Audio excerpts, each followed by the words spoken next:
I'm literally turning on the TV right now. This is happening as we live and breathe. Emily Kaplan is there, looking good as ever. Hey, everybody. Welcome into Draft Nation, partnering up with Irregardless Live. Me, Mike, you know me, Goon Squad, represent Arizona. Can we all just take a sip and pour one out for the In lost nomine homies? Patri et Filii et Spiritus Sancti. Normally, where I'm at is being the big goon, the big idiot, and the big dum dum. And I brought in some professionals, some ex scouts, some ex everything players. They actually been on the ice, unlike me. I just scream on the glass and I punch on the glass. These guys actually did it. These guys actually watch and analyze, and some of them even write articles on this little website called DraftNation.com, which I've been through all of those like scroto wire awful ones where I pay $50 a month to hear the same fluff BS that I can just turn on ESPN and beat myself with a hammer. These guys actually like break it down. I'm a Redditor, top contributor, NBD. These guys, one of my favorite subreddits is Explain It Like I'm Five. Because there's a lot of things out there that I admittedly don't know, but that doesn't mean that I can't shout at the moon. These guys explain it, break it down, and put it into terms of what we can understand, as opposed to just throwing a bunch of Corsi at us. If I may, Corsi is just as good as it is bad. And we'll get to that later. But if I may, just introduce John Toth, first and foremost, one of the best editor copy guys in the business, publication-wise, but he has a firm grasp, and he knows how to translate it into our goon language. And I give it up to you, John. If you want to take the floor and just tell us a little bit about yourself, where you're from, and he's also going to have the first pick with San Jose on the clock. San Jose is on the clock. John. Hi, thank you, Mike. Actually, call me JT. I hate being JT. called John. Tons of Johns out there, so I go by JT. Um, I met Joe two and a half years ago. I was doing a little thing on the side called Sports Bible, my own little thing. If it wasn't for sports, how would I survive? Darren did a bunch of podcasts with me on there, and Joe had this idea, which was a brilliant idea, to put all the drafts together and call it draft. We started off as Draft 412, but it became Draft Nation, as we're now in Carolina, Indianapolis, and we're spreading like wildfire. So I do a lot of the prospects. I would say, besides baseball, on the website, probably 90% of the prospects that you see, I do. I watch videos. I read about them. I do a lot of background for the guys, and I come up with my own, as you said, my own way of explaining uh to the normal hockey fan. I ain't gonna try to explain it to a scout. I'm gonna explain it to a person that loves hockey and comes on and is able to just read like a normal person, not a hockey expert, kind of say. And it's Um, funny. It's funny. It's funny that you mentioned that. And I just mentioned Emily Kaplan, who's on this draft coverage. And I'm like, the last thing I want is another Emily Kaplan or Leah Hextall trying to convince me, shoving things down my throat about literally fluff broadcasting what Paul Maurice's favorite color is and why it makes him so happy that he just won something. I'm like, come on. I think that's why Paul Maurice treats them like children, and he just kind of pats them on the head and says, "We're fine. Like, relax and stop doing what you're doing." So that's how I feel that you translate it, and it makes me feel so good. It makes me feel like I'm having a nice warm glass of milk with a cookie and being not shit fed and not spoon fed. I'm being educated. yeah, and we try to for the hockey fan, try to show you a player in the NHL that a player compares to. Doesn't mean that we think the player is going to exactly play like him or have a career like him. And as you'll see with Macklin Celebrini, as I get in with him, Oh um, boy. we have a Already. good we have a good Already pulling comparison out with the him. Mac. Already pulling out the Mac. Oh, we got I made that for you. we got what do you call me? So you gotta see these two. You gotta be watching. You're gonna see that a lot. Just if you want to pull them out, if you want to pull out your Joker that early.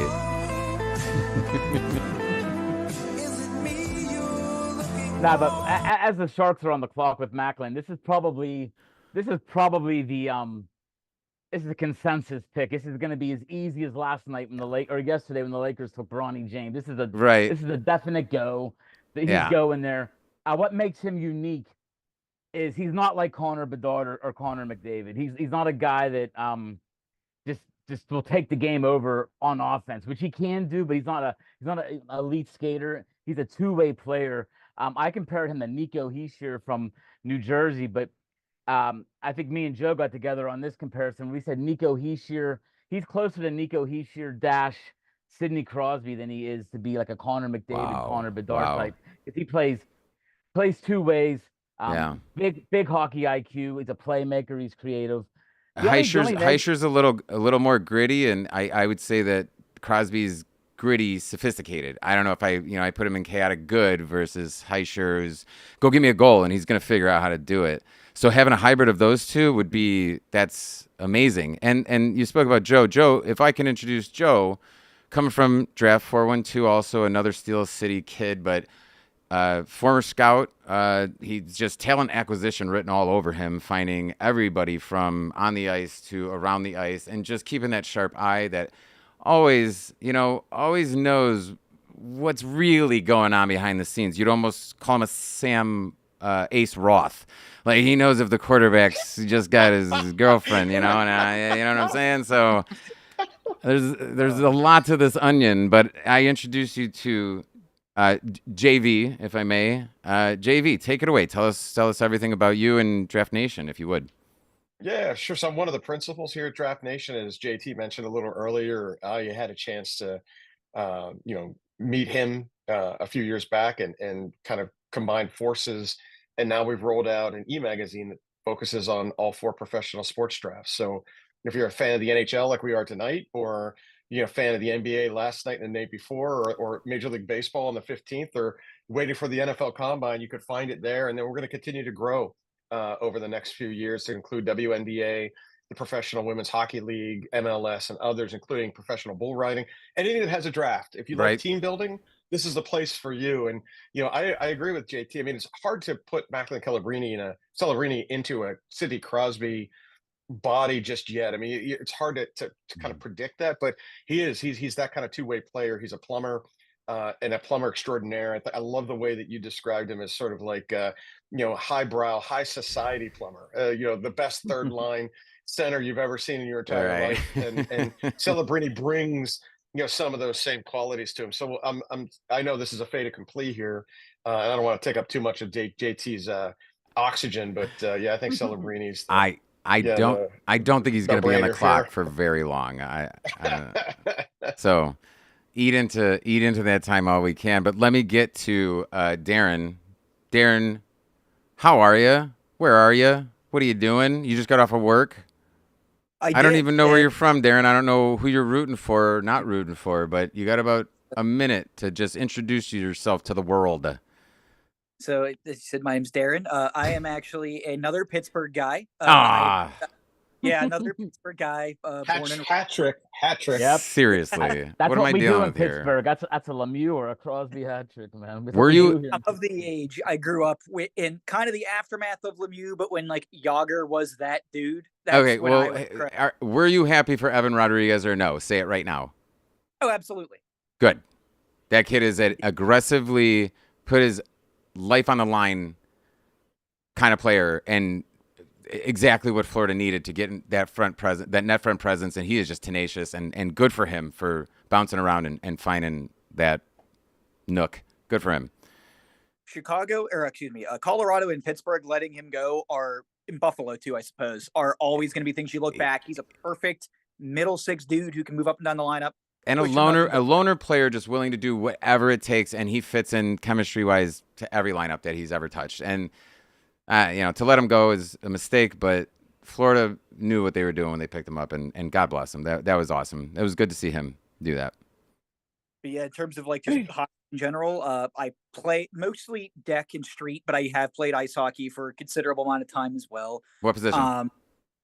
I rotate all over the place, but usually defenseman on most nights. Most nights I'm a decent skater, so I can get away with not necessarily being the most imposing guy, but I can skate and usually get in the position.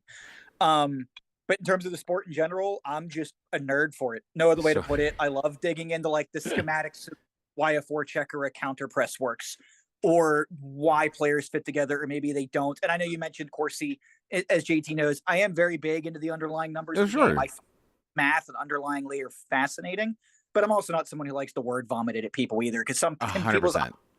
it's like a calculus. Zach question, right? Werenski's Corsi is like 96% because the guy only takes 2 shots a year and they're both on net, right? And Yeah. I know there's some justifying whatever, but it's just going to be dramatically worse and some guys do not shoot that often, and some guys throw it into the glove. That's their whole point, is to get a new offensive setup.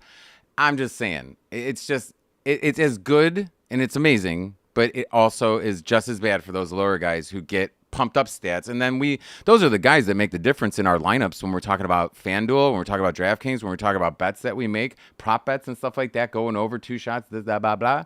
Like, those are the guys that make the difference. If you're just out there picking Crosby, Malkin, Gunzel, this guy, you're going to come down to where you don't have money left, and they're going to be $3,500 guys, and now all of a sudden you got two $3,500 defensemen. Good luck with that. I guarantee you every other player could get 1,000 points. Those two get 0 goose egg, don't even play one of them, and you're not going to win it. It's not possible. Anyways, I digress. Someone won 1,000 to 1 on the fact that we mentioned Connor Bedard, Connor McDavid, Evan Rodriguez, and Zach Werenski on the top of our show. Wow. Yeah. So, yeah. I don't know how that happened. It wasn't Man, me. I didn't make that prop bet. I don't know how I missed that one. San Jose is on the clock. Let me get JT in position.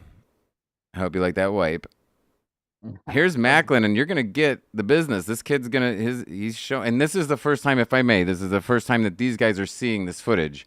Not to say that they're going to comment on it, but go ahead. Take it away. You are on the clock. Let me see if this kind of works. It didn't. There we go. 3 minutes. All right.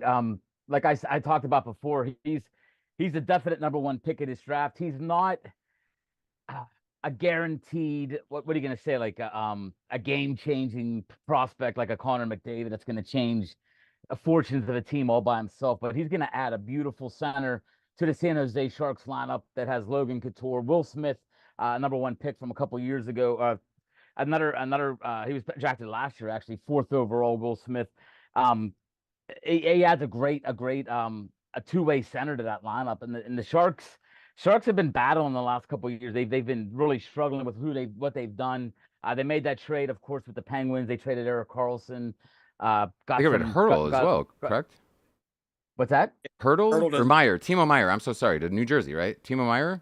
That was a big Meyer one. went.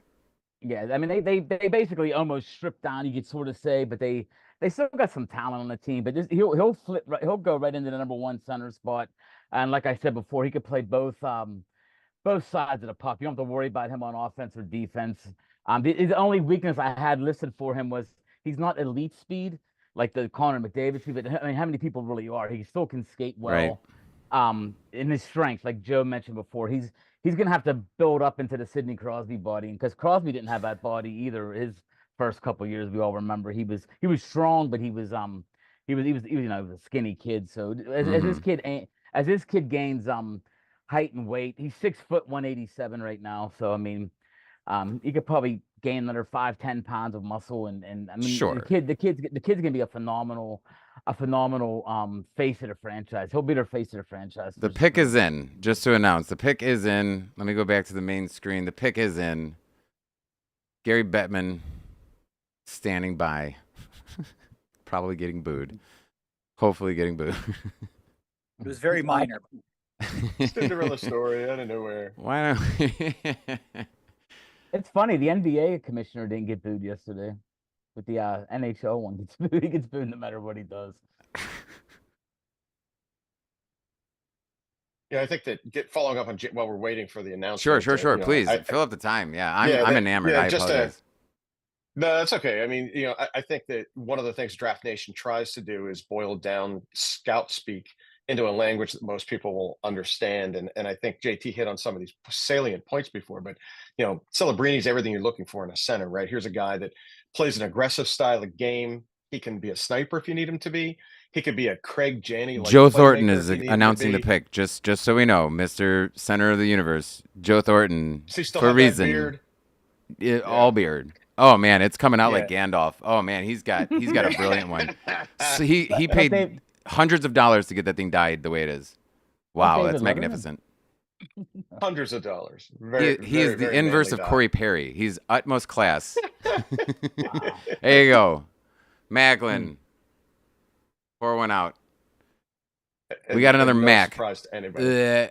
The last thing I need is another ESPN reporter saying, Mac Daddy. And to your point when you were saying that he doesn't have the speed, you know what? Good. You know what I hate seeing? McDavid or McKinnon on the opposite end of the ice going 70 miles more than somebody else and then going, hey, where's everybody at? And they're like, oh, I don't know. Well, what do you want me to do? Right? That's why Matt Barzal never worked out in fucking New York. Sorry. Well, to follow up on that, he don't have that elite speed, but he's got the edge work and he can skate. I mean, he's a guy that can skate. He's got that edge work, which but he don't got that extra elite burst like you're talking about. Like, I mean, you're right. Connor McDavid, some nights when you're watching, it's almost like a 18-year-old playing against a 9-year-old, right? Playing skating. So, and he just keeps it going. And by the way, I mean, we could talk Macklin all day, but everybody knew that was coming. So this is our in between time that maybe we can BS. We'll worry about that later. Watching them in the finals, we should talk about the finals just real quick. Yeah. My favorite thing was Draisaitl. The rumor was that Draisaitl had diarrhea. I'm not kidding. Oh, really? That is a real rumor that Draisaitl had gravy pants. And if you're a kid like me from Chicago, you know that these guys are well fed, especially in these 10 times of playoffs. And if you know what Canada's favorite dishes is poutine, it's literally diarrhea on top of potatoes. That guy probably ate so much poutine. By the end of the Western Conference, he had nothing left, and then he's just sloshing around. And I'm not talking about on the ice. He's just sloshing around in that underwear of his. I'm not kidding you. That is a real thing. People are saying. They're like, he was sick.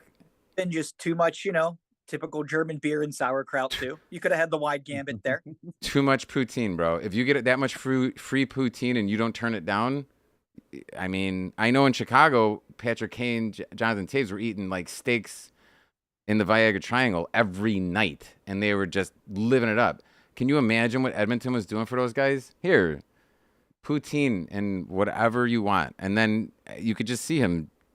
And by the way, if I am coaching that team, Knobloch, whatever, I don't care that you're a rookie. I don't care that you make rookie mistakes. I'm a nobody. Draisaitl starts that game 7 on the 4th line, and the 4th line goes out first. And he earns his way up to the 2nd line if he's lucky. And 7 minutes is it, and if he doesn't, he's out. They elevated him when he was already sloshy in the 3rd period to the 1st line, and it was like, what are you doing? Anyways, meanwhile, Bouchard's taking 7 pot shots and missing the net horribly. Thoughts? And honestly, I think if any player lost more stock in terms of their quality of play, it wasn't Draisaitl. You mentioned Bouchard. Man, was Bouchard rough for a lot of that Dallas series. I know they won. And then the first 3 games of that Panthers series, he was by far Edmonton's weak link. You give somebody 30 minutes a night, and he's throwing the puck around behind his own net like a grenade, especially when you're then rotating defensemen like Darnell Nurse and Cody Ceci with him. 100%. Because like you have so much movement on that D-core because the only 2 stable guys are Ekholm and Bouchard most nights. Yep. And then you start, and they're coughing it up. They're coughing it up in their own end zone and making them play defense, which was that last minute 40 of games. Irregardless, it was so embarrassing. Nurse is on his back half the time because he's just not that guy and he's playing too much defense. Bouchard takes his first shot and he hits the post.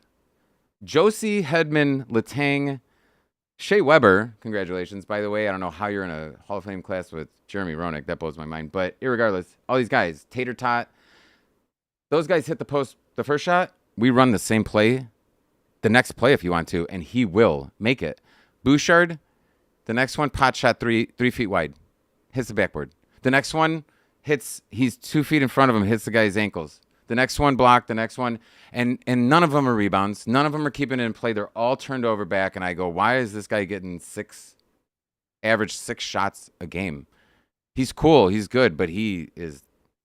Anyways, I digress. Chicago's on the clock. Guess who's from Chicago? That's you, Vickless. That's you. Uh-oh. Yeah. Uh-oh. You're not from Chicago. You're from Chicago. Chicago. Southside. Yeah. I got so much time.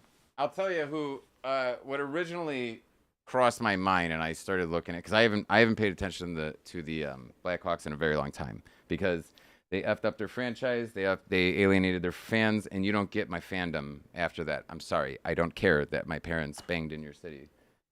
It means nothing to me. Little TMI there, brother. Just get to know me a little bit. So anyways, when Bedard came back, Bedard came, I'm all in. I'm back in. I'm like, let's do this. Let's do this. Now, since then, they got this Korchinski kid, and I was thinking defense all the way. I got all their beat reporters saying that it's Levshinov. And I'm like, well, that tracks. All right. I haven't paid attention to him, but I mean, that's who I would probably go for. I'd shore up some defense. I'd probably try to get the kid a Duncan Keith like we did Taves and Kaner.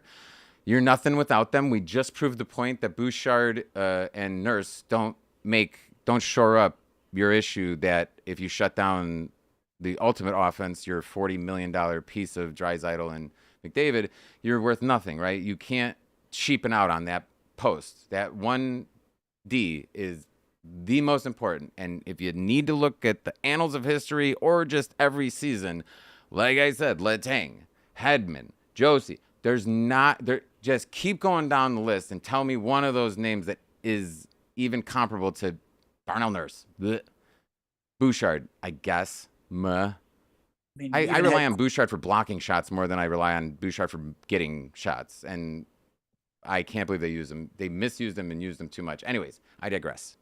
So I'm back on Chicago. But I'm going on the record say you saying it's going to be Levshinov then, or no? I'm not. For the record, I'm saying it's gonna. If they have any brains in their front office, they would go get some more veteran talent on D. They've already got Vlasic. They've already got Seth Jones. Which, funny enough, I'm talking to my goons in Chicago, and one of them goes, "Well, what about Seth Jones?" And I was like, shit, I literally forgot about that guy. That guy is royalty elite, technically. And I'm like, I literally forgot about him. So my brain was in a little bit of a pretzel, but if I got to do it and I got 10 seconds left, I know I didn't do the timer. I apologize. It sucks. They're walking up to the stage, and I'm saying if you don't get Ivan, you're a bunch of idiots. If you're going to get another defenseman, if you don't get Pracky, whatever his name is, he's supposed to go like 7th on Ottawa. I'll see you in a little bit, Ottawa. That's the guy I would he's the guy you develop into 3 years, 4 years. Prac, the defenseman. He's better than Leshevnov. I'm sorry. Yeah, Zane Parik with Saginaw in the OHL.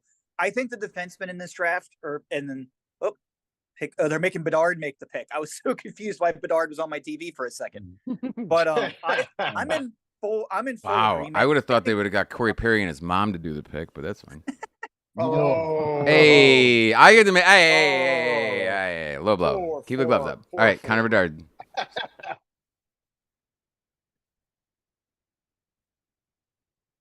See, I think they missed with this pick. I agree with you. I think as good as I think Leshinov's going to be, I think he's going to be a staple top pairing defenseman.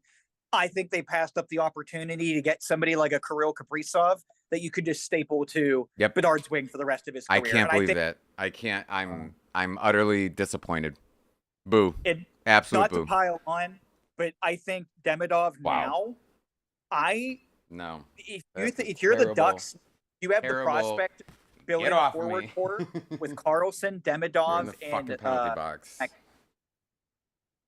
I think this is if the Ducks don't take a defenseman here, which I wouldn't now, I think Demidov has the potential to. This was FOMO. This was FOMO. That's all that was. FOMO. Yeah, he's 6'2", he's 205, but what is he? He's gonna do dick all, and he doesn't even speak the language. Sorry, but I think he'll be a very good player. I think the comparisons to guys like Victor Hedman, though, you're really reaching. Reaching. And I've seen his play. I got him. I have him on one of mine. If you guys don't mind me throwing this up, I do have a little thing on him. And if you watch him and the way that he plays, it is a little selfish. And don't forget, he's a blue liner. So I don't really want a selfish blue liner or selfish anybody. I just think that this is Tarasenko, who's going to help you for 4 years, but demonize your entire locker room by trying to be too selfish. And I don't think he provides any help. And I think he's off your roster in 3 years. And I don't think he's good trade bait. I think he's dump off. And it's like, that's too bad. That's too bad. That's fear of missing out, and that's new ownership, and that stinks. Anyways, moving on. I mean, that's the life of a Blackhawks fan. That terrible decisions. I will say, I think you're being maybe a little bit too harsh on him, but I think it's value left on the board not taking Demidov, and I think Demidov, well, not as good as Matvei Mishkov, and not even because they're both Russian.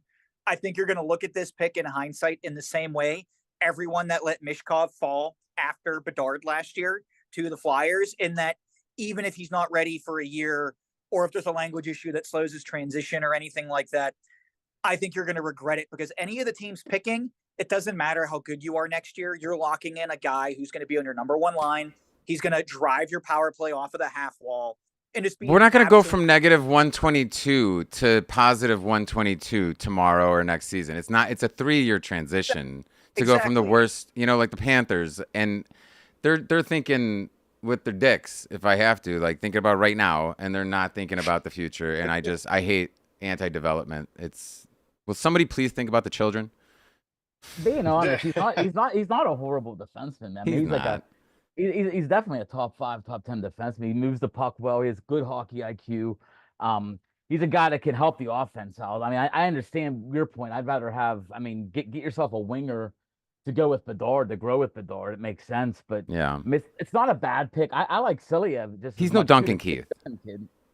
Who did you? Silyev? Yeah, I got Silyev next on the big guy, but the big guy is more of a defensive defenseman. This guy's going to help the offense out. He can't quarterback a power play, and that's why I liked Parank. Parank is he's smaller, but he can quarterback. He is a dynamo on the power play. I'm like, that's what Bedard needs. He needs a quarterback that can pass him. He's not trying to run in the ball.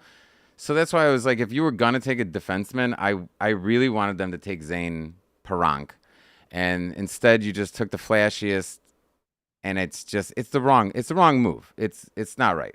Anyways, again, moving on. Ducks are on the clock. JV, we ate into your time so much. I apologize. That's okay. I understand there's some passion behind those Chicago Thank you. eyes. So I was willing to sit that one out and let you wax poetic about it. But I think that if you were to ask me prior to that last pick, with Levshinov on the board, I mean, the Ducks, for me, they've got some deep defense in the minors. They Pavel Mintyukov, always Olen Zellweger. But passing up on Levshinov would have been hard for me if I were the Ducks, just based on him checking a lot of the boxes that are there. But with the talent like Demidov on the board, being able to pair him with their number one pick from last year, I think it's going to be too hard to pass. And if you're putting me on the spot, and that's what we're here for, I would take Demidov. I wouldn't be surprised. Do you have a backup? Be surprised. Yeah, I would not be surprised to see the Ducks go with Silyev here in defense. I mean, this guy's a little bit of a unicorn. I mean, I don't know how much you guys have seen this guy. You're talking about a guy. I mean, he has size, he has speed, he's got hockey sense. Look at his look. Look at that look in the eyes. It's all Anders Lee. He's got New York Islanders big brute written all over him. Yeah, I honestly think that he could. It wouldn't surprise me if they went D, but with Demidov still sitting there, I think Darren said something a few minutes ago that everybody might be regretting the same thing that happened to Matvei Mishkov last year, falling to 7 to Philadelphia when he was clearly the number 2 guy in the draft last year, but everyone's afraid of language barrier. Is he going to have to serve in the military? Can he get out of his KHL contract? And then a year later, we find out that perhaps the Flyers won the day lottery last year by getting this guy at 7. If I'm the Ducks, I can't pass up on Demidov. You can't. But don't be surprised if you hear Silyev's name called right now. Right. I know. I completely agree. The pick is in, and they're going for it. But yeah, to your point, reading that story, the first thing I said was good for them. Good for them to abuse that rule. And then I read deeper into it, and they said that several teams passed on him just because of it. And I'm like, wait a minute. He knew he could get out of it. He knew, and he did. And it was like, who honestly passed on that thinking, get out of here? It's like an NBA. Beckett Senek? No fucking way. No Wow. way. Whoa. No, why? What? Well, His What? wife even said he was confused on air just now. Even the guy who got picked is confused. well, wait, I'm gonna give you this one, if- JV. You got it, first man. of all, Hold on, and I will bring up Brett. Here's Bennett. It surprises me, right? It surprises everybody here. And a lot of people in NHL noticed. I mean, last year, Pat Verbeek spent a lot of time on the road scouting Beckett Seneca and North Bay. It, it does not surprise. Now, I thought Silyev when 6'2", Demidov was still on the 177. board. But the guy, yeah, when you look, And they're saying on Seneca TV is a 6'3", riser. 182. You got Kirby Doc on your hands, and he's going to be on Montreal in 3 years by way of 3 teams. Well, Seneca. So here's the thing. I honestly think that the Flyers might have been trying to trade up to get him yesterday.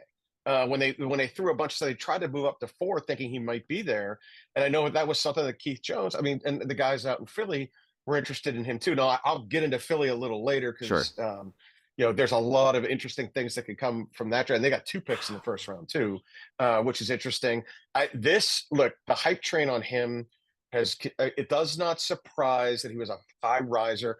I wouldn't Did have you done say that, hype train? but Did you say hype train? I said hype train, sir. Yeah. I said hype train. Look, so you can come to our site every day and read about hypes. This is the first hype train of the night. Yes, it is. Sure. And I gotta say that I'm stunned. But if I take a step back, knowing what Verbeek did last year, and I don't want to say stalked the kid, but he spent a lot of time looking after this kid, and he's been the highest riser on this board. So I'm tipping it to Pat Verbeek. I'm tipping it to They obviously know something more than we do. They're very confident in this, and we'll see what happens. We'll see what happens. On the clock is Columbus, which I will happily change that logo. Give me 1 second. Who's taking Columbus? I think I have them. You got Columbus, JT? All right, let me get over to you and take the Sharks off of. By the way, your Sharks logo was the hardest one to work with, which I'm sure you know. I'm glad I didn't have to do Dallas's lime green. I'm gonna split this one with Darren. I'm gonna talk about who I think they're gonna take, and I'm gonna have Darren talk about the organizational where he thinks, because I'm looking now. They have needs everywhere. This team's a little rough on the defensive side. They got some young talent. They got Fantilli last year, but you have to take Demidov now if I'm the Columbus. I honestly. But JT, where's Fantilli from, by the way? Go Blue. Go Blue. Did anybody say Go Blue? Michigan, I'll say Go Blue. I'll say Go Blue. Stop ruining another player, Columbus.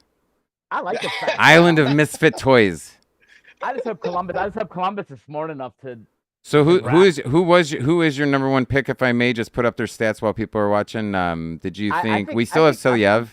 I'm thinking Demidov, man. I'm thinking. If they're smart, they take Demidov. Could they take Silyev? Yeah, they could. Demidov is still out there. Yeah, absolutely. I'm gonna pass it to Darren now. Darren, what do you think organizational wise? What do you think they need more? I tend to go, if you have the chance to get a high-powered forward who can dictate play at 5v5 and also be a power play impact, I always go with that over a defenseman, because defensemen, by their very nature, tend to be projects, which that's fine with Columbus. But I think, again, you have Fantilli, you can give him a running mate for the next decade. You're going to be playing a lot of defense on Columbus, is all I'm saying. If you're a defenseman, you're going to think to you're Columbus. You're an organization who, for a while, you struggled to get fans in the door. Now you have Fantilli. You have a piece that people are interested in again. You're starting to get interest back in there despite the team not being good. Yeah, Johnny Hockey, you have a chance to give them something really explosive. I think it's Demidov.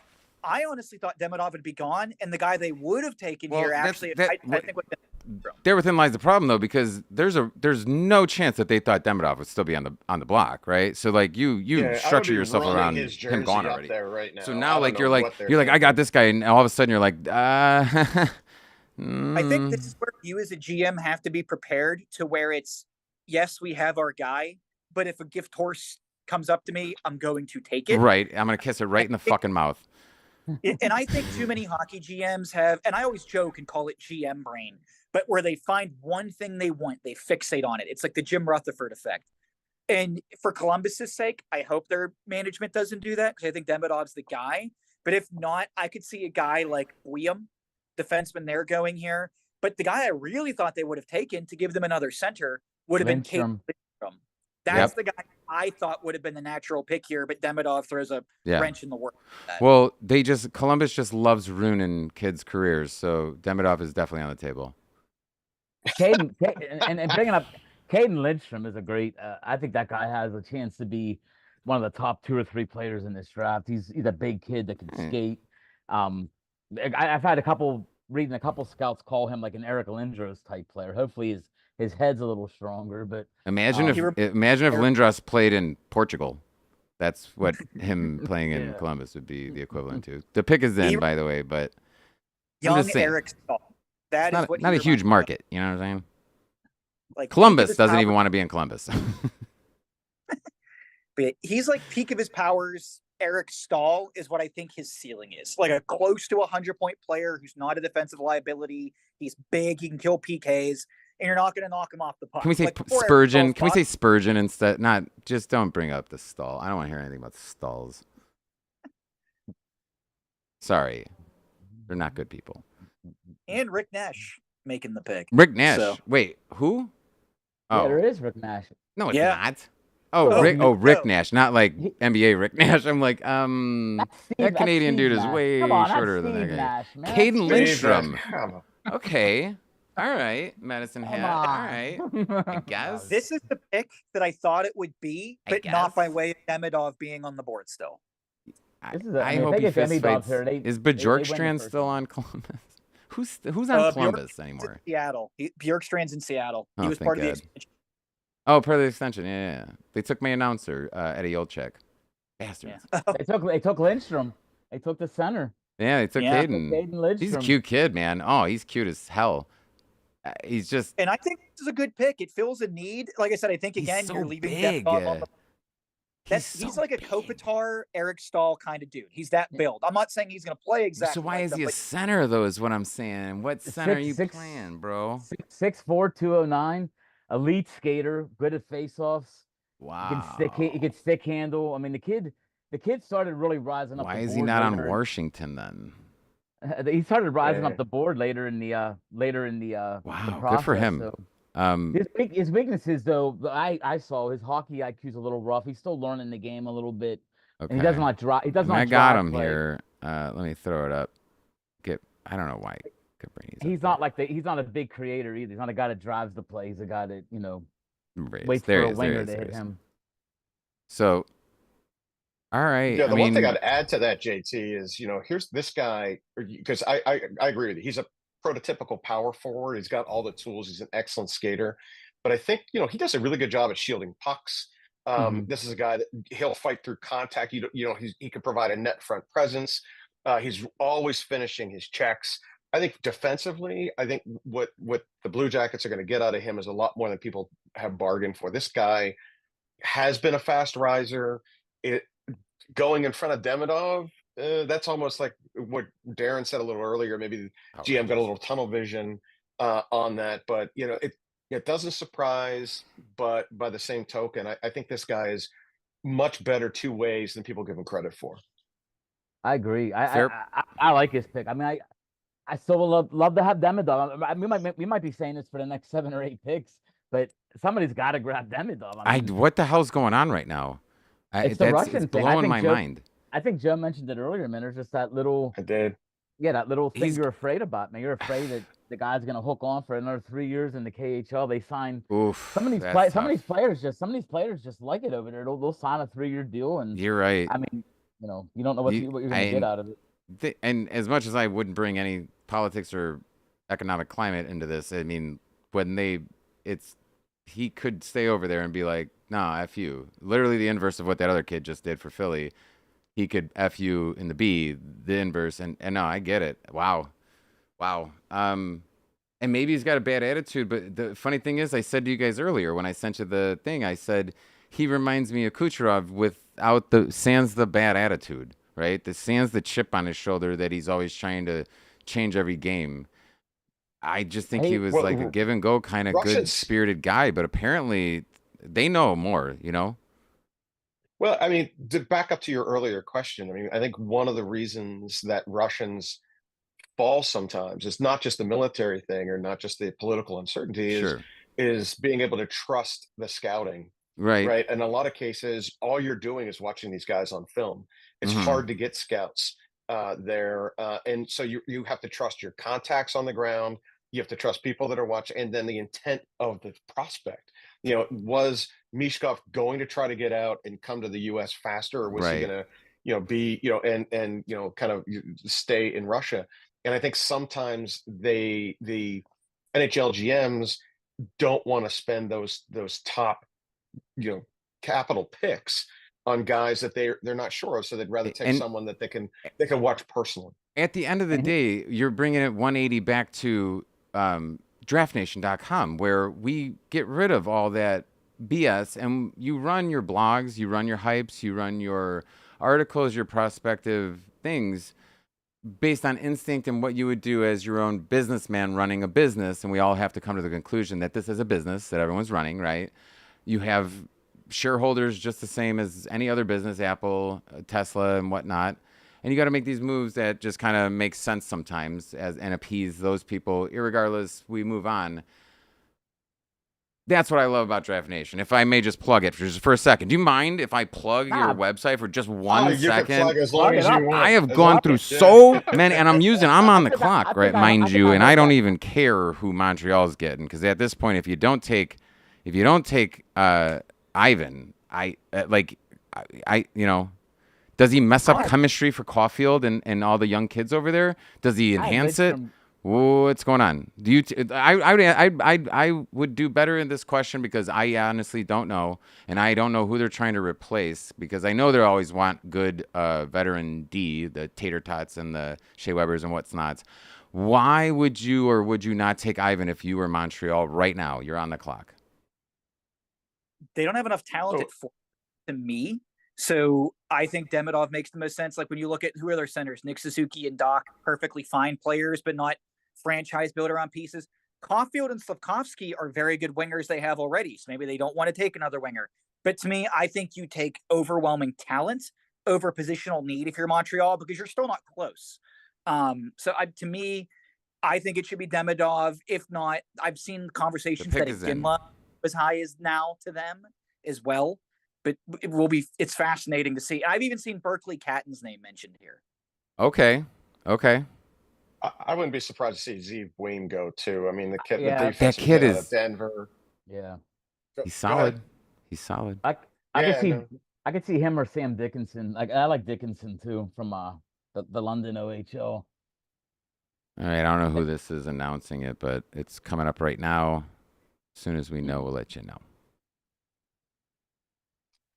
Yeah, so I know we've beat the Demidov hype train to death, but Right. Zeev Weem, what we haven't talked a lot about yet, and Is this this kid, fucking Celine Dion? No, hold on, Joe. It I is- love you, no, Joe. Yeah, they just said Celine Dion. Celine That's fucking it. Dion is coming out to announce this pick. That's how pathetic. Montreal. Hey, wait. Is she gonna sing Okay, it like so the she's Titanic? oh, please God, no! But she's in Vegas, guys. Give her a break. They've got Ah, local true. talent. I Local don't talent. She came down for her. care. She took I'd rather have time away from her Elvis's dead Caesars body experience. announcing. She doesn't even know how to spell hockey. What in the world? Oh, guys, you're tough. Bienvenue. Blech. I'm streaming, so I'm like 20 seconds behind you. She's just walking out right now on my TV. You So. just turn it off. It doesn't matter. She's the worst. My eyes are bleeding right now. Oh my gosh. She looks like she has I'm an surprised egg. she man. didn't drag out her 900-year-old husband. I lived in think that's her Vegas. new I lived in Vegas for a short while. I get to say these things sometimes. Just get it over with. Nah, but getting back with Montreal, Yeah, sorry.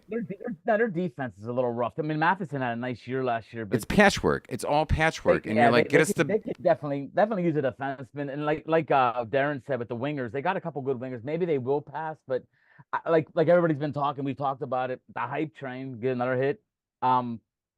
Demidov, they didn't expect him to be here. I don't think they did. I don't know where he fits in, but I don't know how you pass up on him.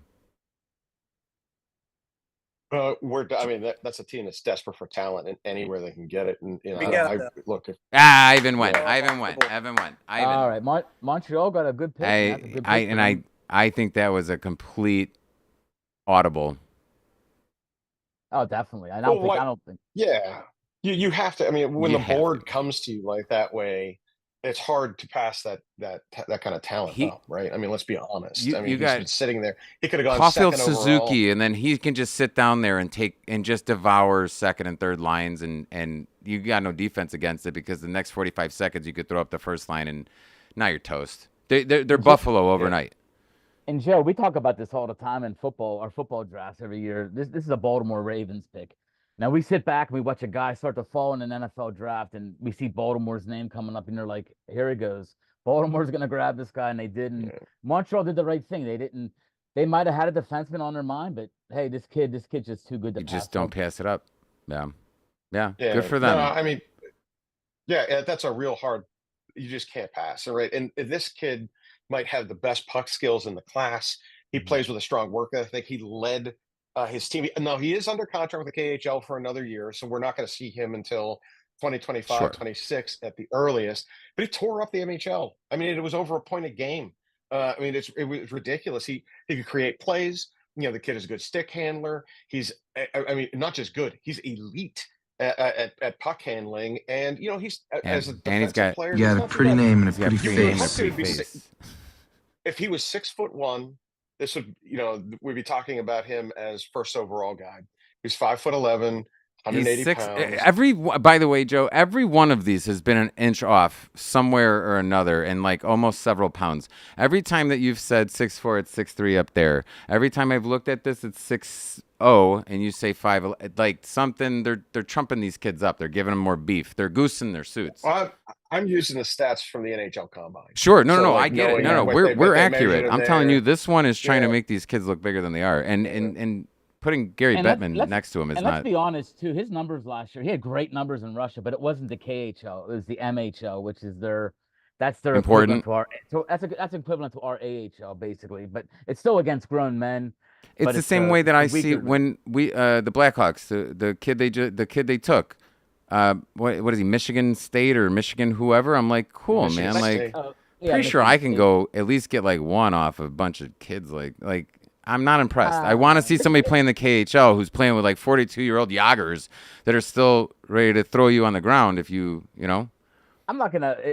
Michigan State plays some good. They play some good hockey, man. They do. I mean, you got Michigan. They got some of the best collegiate hockey players. I understand what you're saying. Yeah, Ronick's not putting the elbow into him. They're not getting they're not getting. I would take that kid over a kid from Sweden who's playing against a bunch of junior teams over there. I mean, these college kids are playing pretty, especially in the Big Ten. They're playing some good hockey. I mean, Joe will attest to that. I mean, some of these guys coming out of Michigan State, Ohio State these last couple of years. I mean, they got Wisconsin. There's some good hockey there, real good hockey. Yeah, no, I agree wholeheartedly. It's just there's an age gap there that some of these guys, they're big. Pale Mary putting McAvoy on his ass. I don't know. Yeah. Yeah. Well, look, I think Utah's on the clock here, Utah is right? on the So, clock. I mean, as Utah fun as Hockey this Club. is, yeah, Utah. I mean, my God, can somebody please Are they playing Please soccer or pick hockey? pick a name? I like the Yetis. I hope they go with that, but ultimately we're just gonna call them the UHC for now. This is a team to me that needs to go defense. I mean, one way or the other. Siliev, we talked about a little earlier. He's still on the board. Yeah. JT just a few moments ago mentioned Sam Dickinson, who if I'm picking for Utah, I'm picking Sam Dickinson. Oh yeah, Zeev Boehm is still on the board here, but a guy like Dickinson to me, I think is attractive in a way that he's a complete player already. He's at least a top 4 defenseman, if not a top 2 guy. He has high-end skating skills. He has both an offensive and defensive part of the game. He's very strong. He can play forward. He can play back. He's got mobility on the ice, nice lateral movement. And I think he's a defender at the highest of levels, and he can do that both man to man and then, positionally. So if he wants to play down low, he wants to play, wherever he wants in his own zone. He has the skill to do a lot of this kind of stuff. And I think he has a high floor and a very high ceiling. I think it's hard to miss with him, where it Sure. might not be the same with the other guys. I think Siliev is still attractive in the sense that he is that unicorn guy, a 6'7" guy that can skate and score. I mean, the league doesn't see that. They see that once every 10 years. You get that kind of stuff. But Utah to me is a team that's in desperate need for defense, and I think they end up going with one of those three guys. My guess is it's going to be Sam Dickinson. Anyone who's We'll willing see to here in a dig it few out of minutes. corners, anyone who's willing to dig it out of corners and put his body on the line. And I'm not talking about a 5'11" guy, 178, who's got Evan Rodriguez tenacity. I'm talking about a 6'3", 208, meat and potatoes. When he goes and gets it out of there, he gets it. And if he doesn't, someone's getting hurt coming out of there. That's kind of the point. The pick is in, but I agree with you Pretty name and a pretty 100%. face. I agree too. That's what I had in my mock draft. I have Dickinson coming here, so I'm hoping I haven't hit on too many because of the Beckett. I didn't think Senek was gonna go as high as he did, but that's what the draft makes the draft great. Nobody knows until it's draft time. Yeah, I feel like the entire draft was completely like off now. Like there's gonna be some stick to the script guys, but just like we saw, I don't think that's the first domino to fall where guys that were supposed to be 7-8 are now, like I don't know if Ottawa at 7 or what are they, 7 or 8? I don't know if they take that 7. prank kid anymore. That was their guy, but now there's Siliev know. might be the guy now. I mean, if they don't take Siliev here, but the defensemen are starting to slide a little bit. The defensemen Right. in the draft are pretty. There's a lot of depth at defense. kind of thought and it they're was starting too good to be slide. true. Yeah. Right.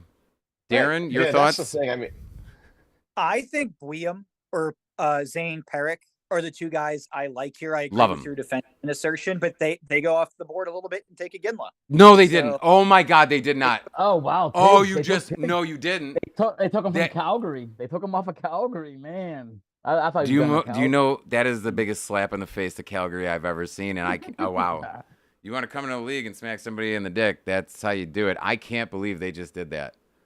Wow, I thought that this kid is was a little protected. high, guys. Yeah, it's a little Again, I high. thought he was a top 10 bubble guy.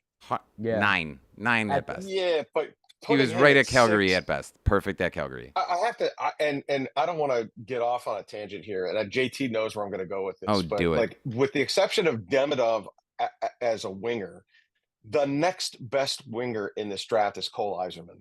Oh, That guy is going to be Brett Hull. He Yep. is that he can Wow. shoot.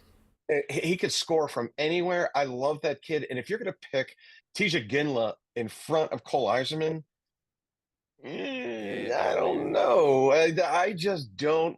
I don't look. I know some scouts. I know that especially Canadian scout.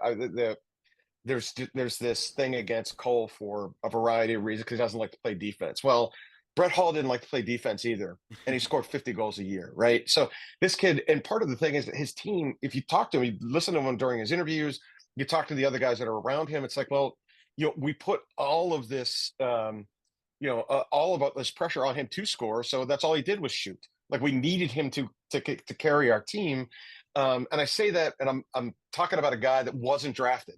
So let's spend a little time talking about the guy that is.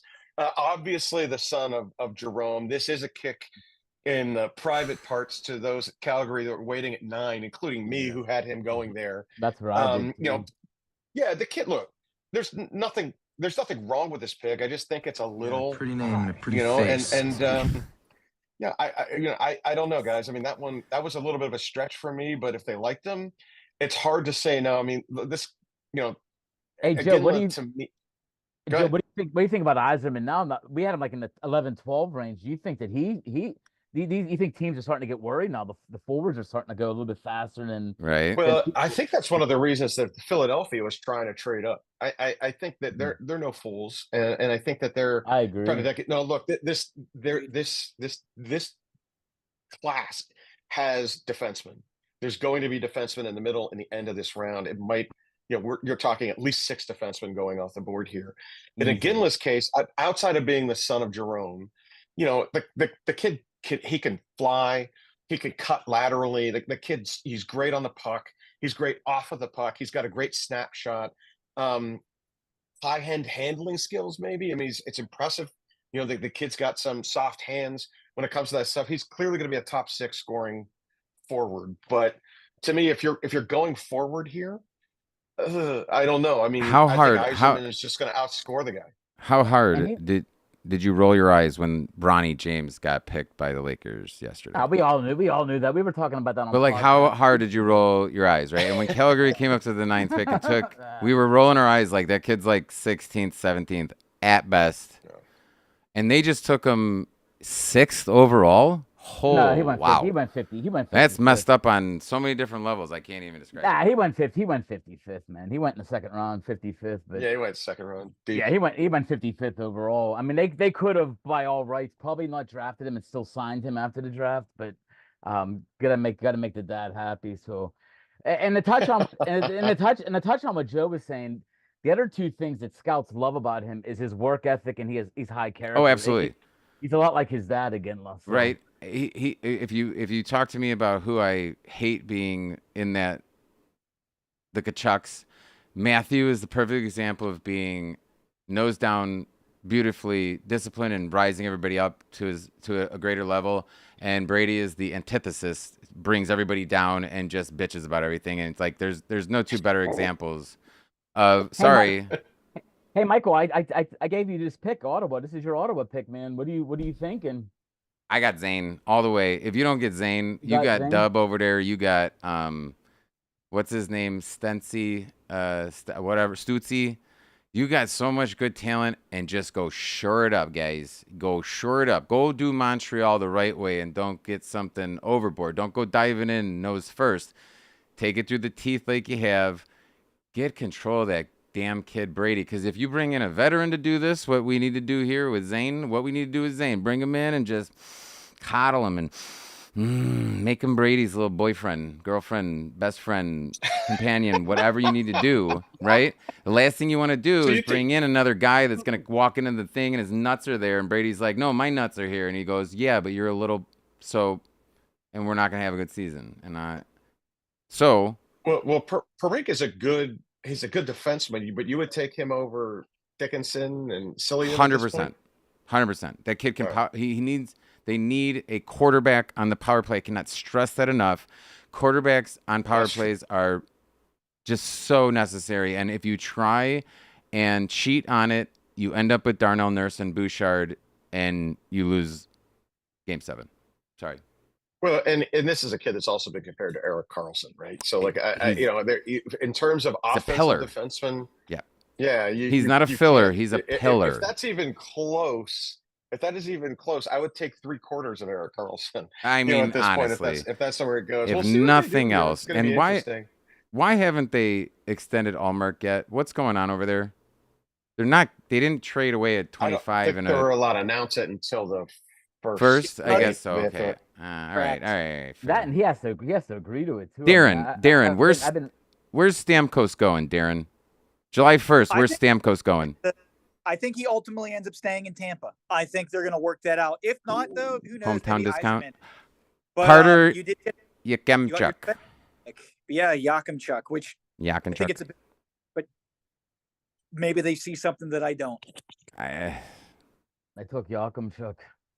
I would have taken Green Tree, or I would have taken several over him. I'm still shocked Williams on the board. He's my personal favorite defenseman in this draft. But what I'm curious now is, you said before, JT, about a run on forwards a bit. I wouldn't be shocked if you see Consta Helenius go a little bit higher. I like him too. I like him. Yeah. I think like a team like Seattle, who's now up next, you have Shane Wright, and you have Matty Beniers, who has been better on the wing.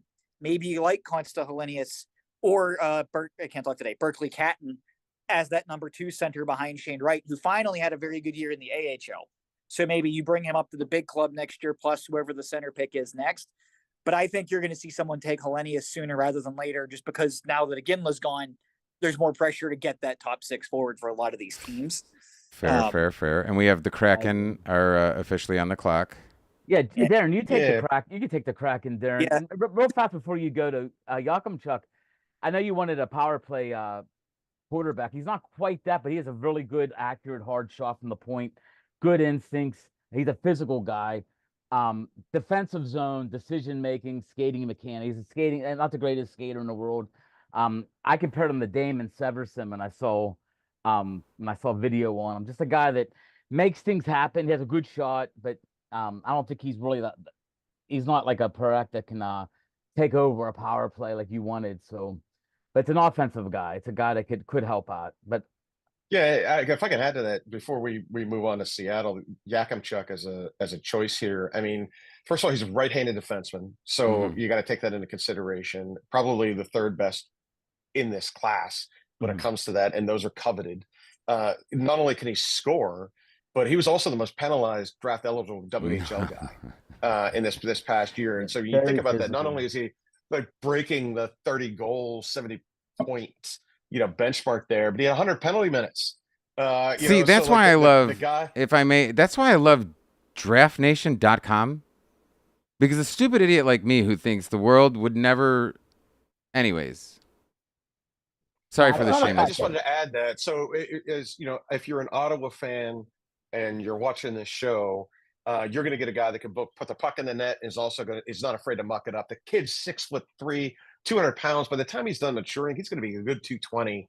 He's going to be a force on the ice. They're not picking him for today. They're picking him for 2 years from now when that body matures.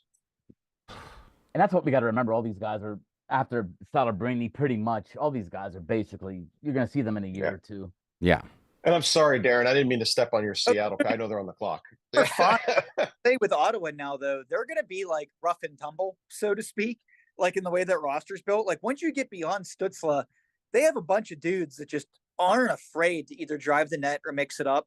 I don't believe in them ever being a good team under their current management. I just do not trust them fundamentally. But I like the idea of what Ottawa is trying to do. And again, I think it's a bit of a reach.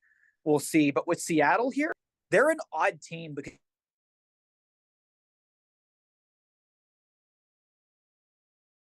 the expansion teams of the early 90s, late 90s, early 2000s, like Minnesota and Florida and whoever. But they're also not what Vegas was. And they're in a weird spot where if they took any of the Buyums or the Pereks or Silievs, I wouldn't think they're crazy. But I think ultimately, you're going to see him take another forward. And you mentioned Yzerman. I'm very high on him too. But Consta Helenius, just as a center, keeps jumping out to me to them, where you just want that depth down the middle, especially in the Pacific Division, where everyone's got multiple layers of quality centermen now, especially with like now Vegas next year gets a whole year with Thomas Hertl, for example. So you have to match up against these teams a little bit more in the future. Helenius is a game that makes a lot of sense, but I think it's going to be him or Yzerman here ultimately. But I wouldn't be shocked if it's Siliev or Buyum finally off the board. Seattle's weird in that they're in a good spot, but that makes it very hard to predict what they're going to do. Yeah, because you're right down the middle. They got Beniers, they got McCann, you got Yanni Gord, you got Shane Wright. I don't think Gord is long for the Kraken. I think Gord is a guy that I think you're going to see get moved this offseason in some capacity.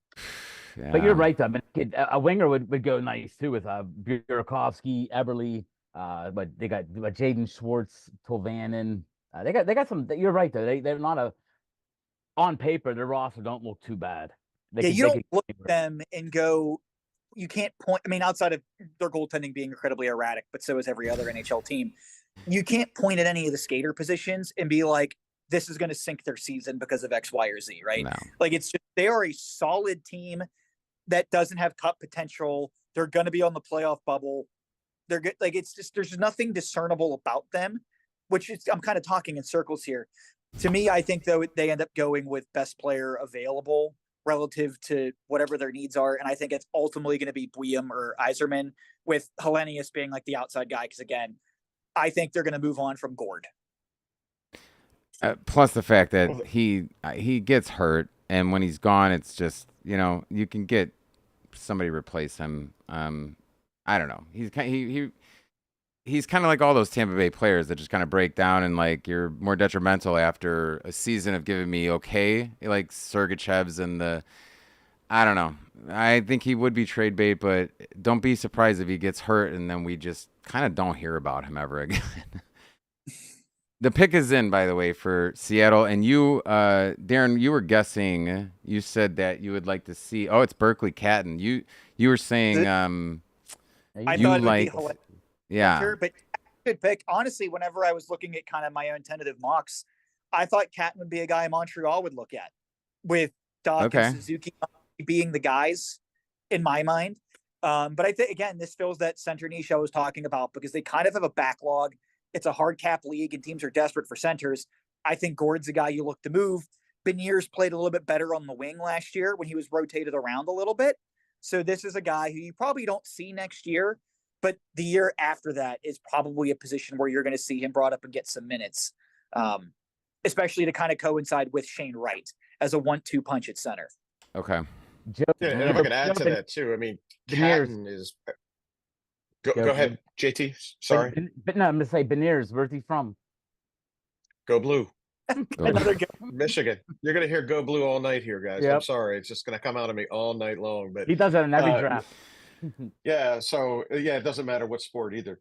But the Catton stuff. I mean, he was the second best center on the board, guys. I'm sorry. I mean, I know Costa Helenius has been a late mover here and things like that, but this kid can score, score. He's dangerous everywhere on the ice. I mean, he's the kind of guy that can shoot from anywhere and score. But he's also a playmaker, right? And that's what you need at that center position. He's good. He's a nice distributor, but he's also a guy that's going to be a finisher for you.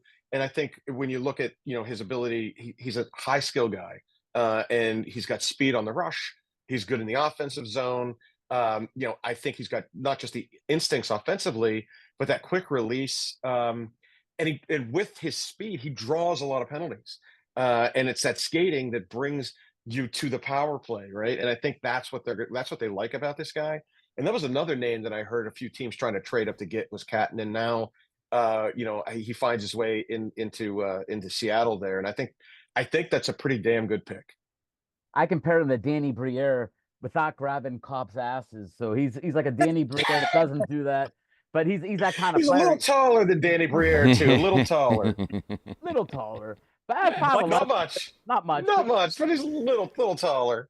But the one thing the one weakness I saw was his his size, and then he's a little too unselfish, Joe. Where there's times when I was watching him on tape, he could have shot, and he goes for that perfect pass. That's something that could be worked out though over time. Yeah, and if I could say this too, as Calgary comes onto the clock. Yeah, I got Calgary on the clock. It's not coming on. Yeah, JT, you literally said this a few minutes ago, and I think it's worth repeating.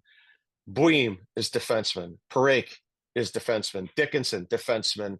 Three guys that could go top 10. Silyev is a defenseman. These guys, 4 of those guys that we thought could go in the top 10 are still on the board here at 9. And I think with Calgary, I think everybody thought that Iginla was going to go home, and that's clearly not happening here.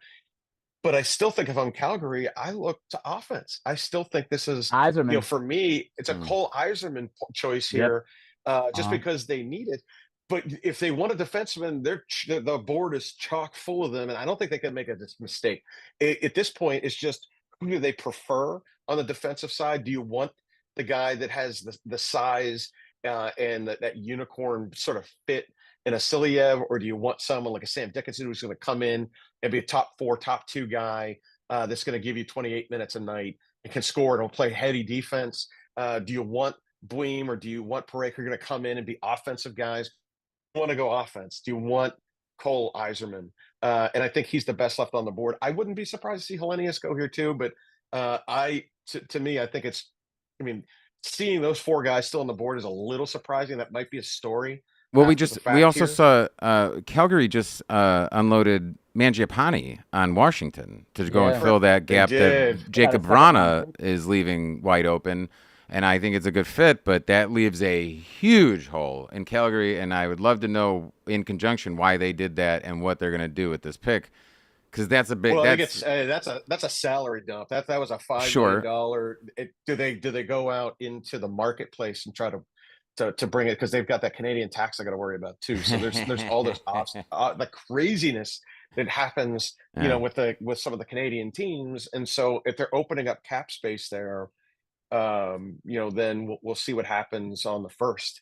But how you fill the gap is what I'm saying. How do you fill the void? Mangiapane lit up third periods. That guy would go get a greasy. He's a Nico Heishire, just dirtier and greasier, but he was the go get me a goal, and he'll get you tied up and then leave it up to them. But that was, he's a pit bull. You don't just, that's like an Andrew Shaw. You just don't replace him tomorrow, right? Yep. And none of these guys that they're drafting right now are going to be able to replace that this coming year. I think that and I also think that the angle that we haven't talked about on that trade is, what is Washington doing getting older? Like the last, I mean, they make that move for Dubois, and then they follow that up here. I mean, are they trying to last ditch? Here's my theory on Dubois. Dubois, everybody knows, is the best in every fantasy league that scores faceoffs won like 5 points, because that's all he's good for. He's like 64% on the faceoff. I'm pretty sure that Ovi is sick and tired of straight legging in his office on that dot, waiting for someone to feed him, and he's like, "We how the hell am I supposed to score this goal to tie the game when you can't even win a face-off?" So I think he's there to shore it up.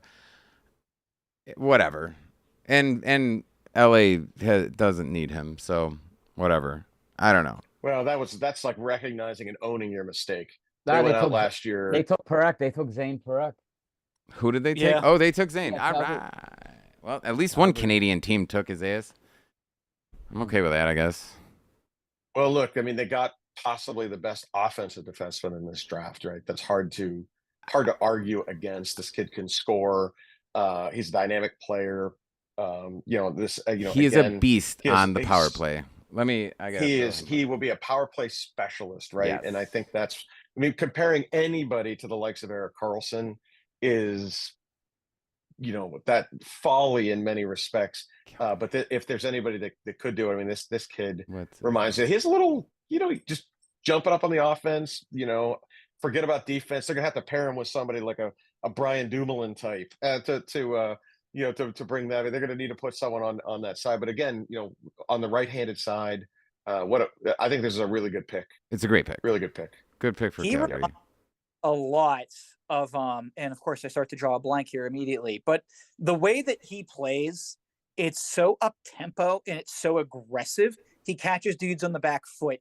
And what I was going to say, the comparison, it's going back a decade at this point. He gives me Mike Green vibes, and he's that right shot up late. And what I mean is, he will supersede forwards into the offensive zone sometimes, which Mike Green was notorious for. But he gets to that far off wing, that far side, where he can either distribute the puck back to another person who's deeper trailing, or he's just going to crank it on net. And his shot reminds me so much of peak pre-knee injury Mike Green in Washington, when he had that 3 or 4 year stretch where he was functionally your fourth forward, but you're dominated and carried possession, so you tolerated it. You didn't mind it. Absolutely. And that's what he reminded me of. Like, I watched like 3 or 4 highlights of him, and I remember going back and rewinding and watching some Mike Green stuff. And I'm like, he's not as chaotic as Green was, but like the way he just flows into the zone quietly as a trailer, where you think he's a forward instinctively, and then you realize, oh no, he's just that fast, and he's up into that vacant space. Huge, yeah. And he just brings the whole brigade with him, and he just sets a precedence, and he's not afraid of anybody, and that's exactly who you want, who you need. A selfless player, right?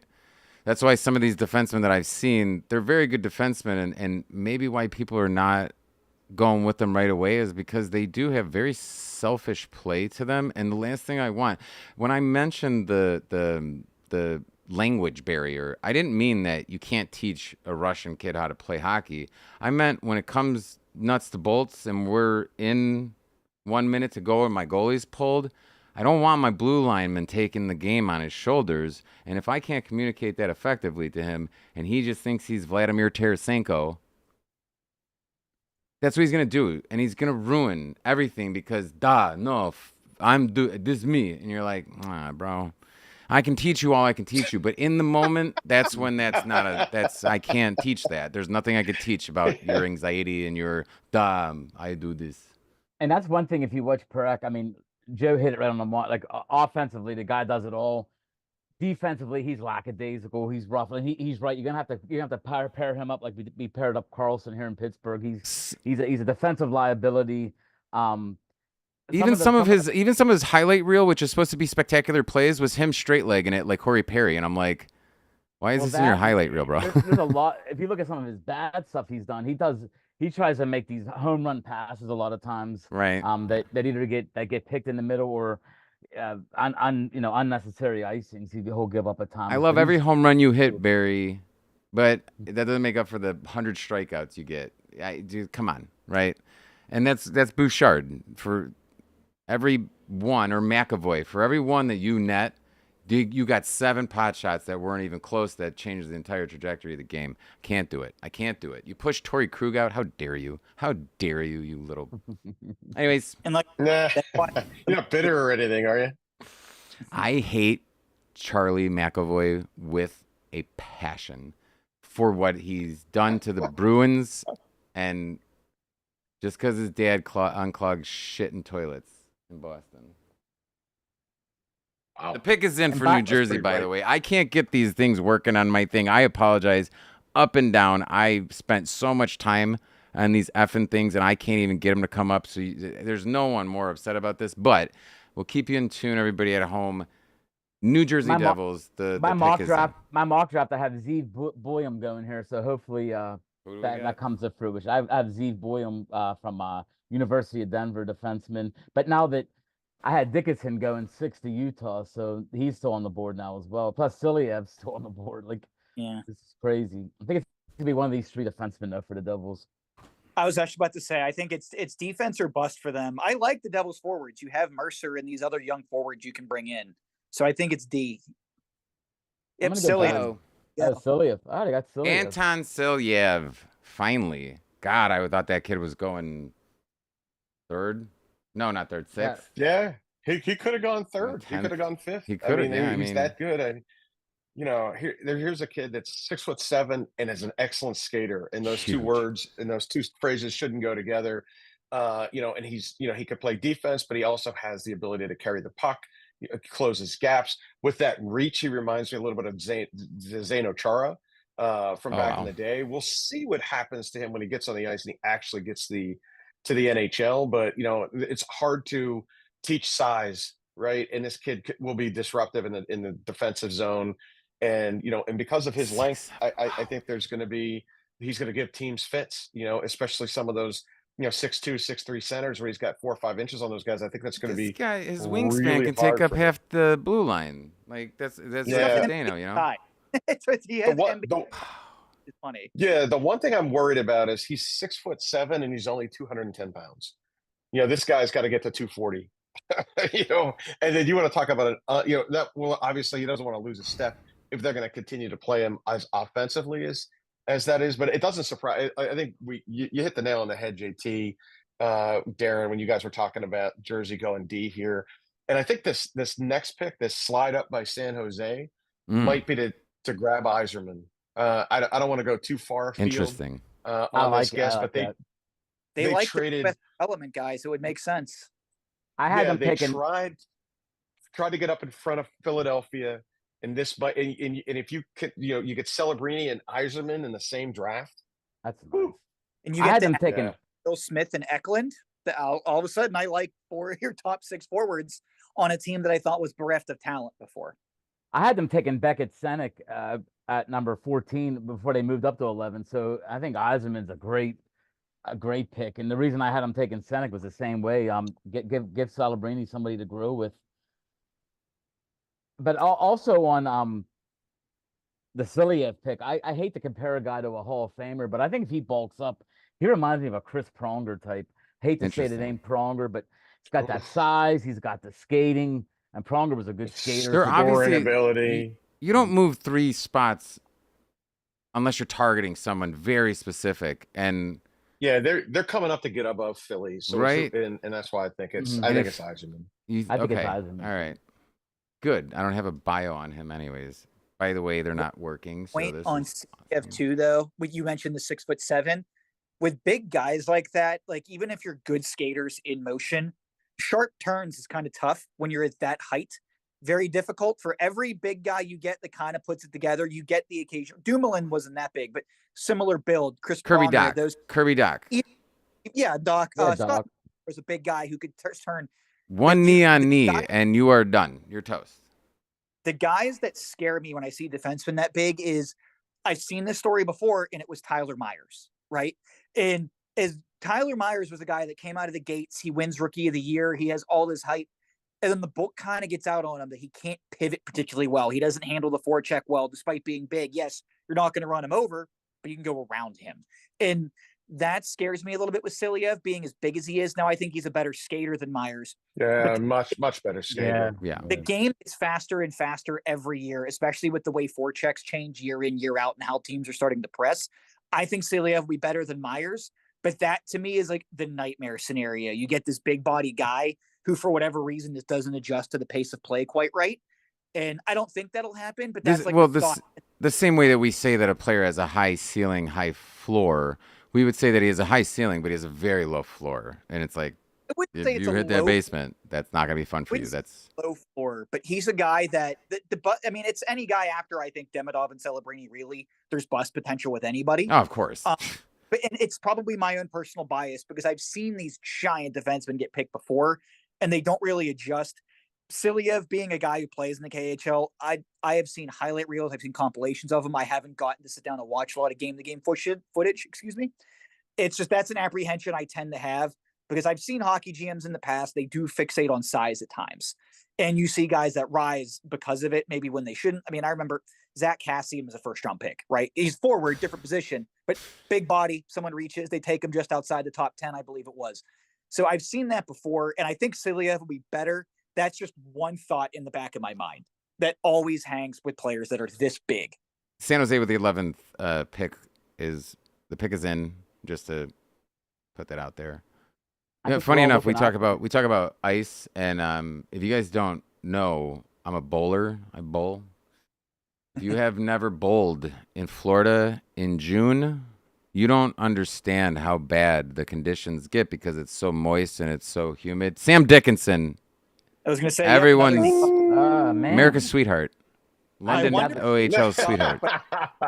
Off the board. I'm willing to bet they moved up for a forward, but when you see someone like Dickinson fall.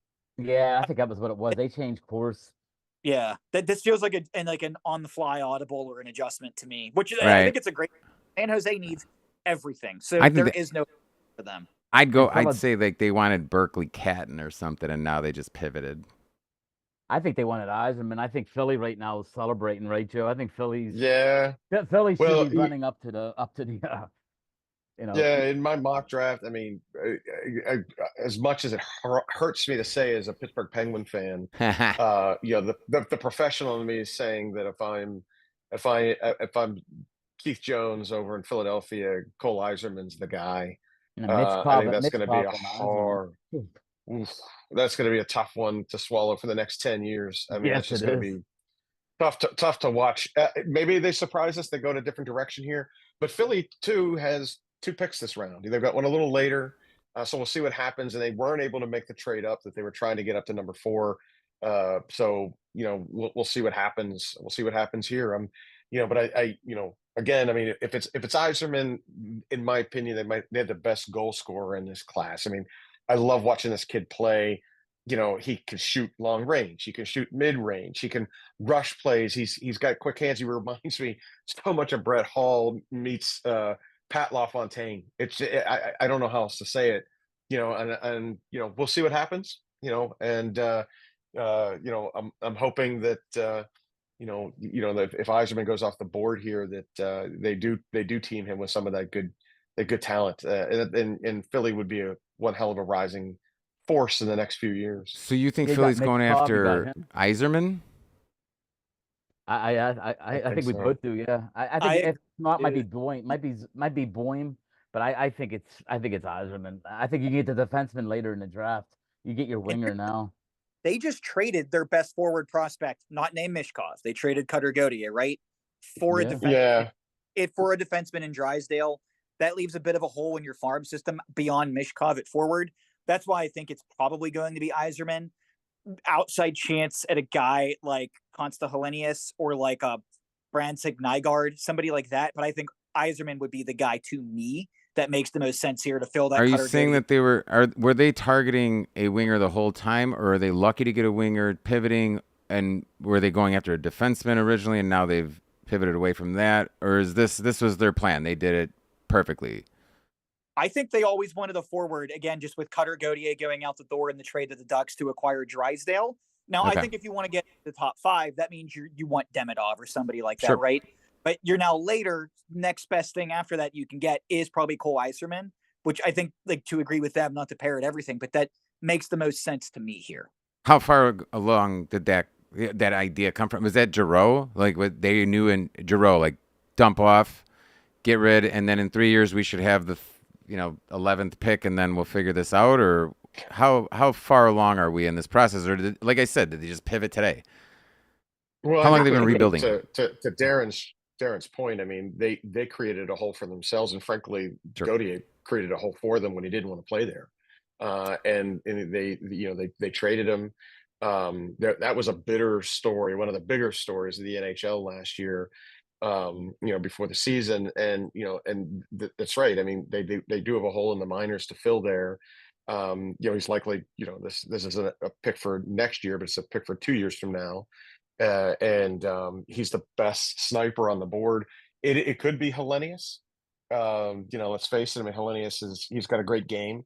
And Darren, I know you like him a lot, but he's a guy that, that I think that, we'll see what happens with the pick here. But, I think it's Eiserman, maybe Hellenius, but it's going to be an offensive player.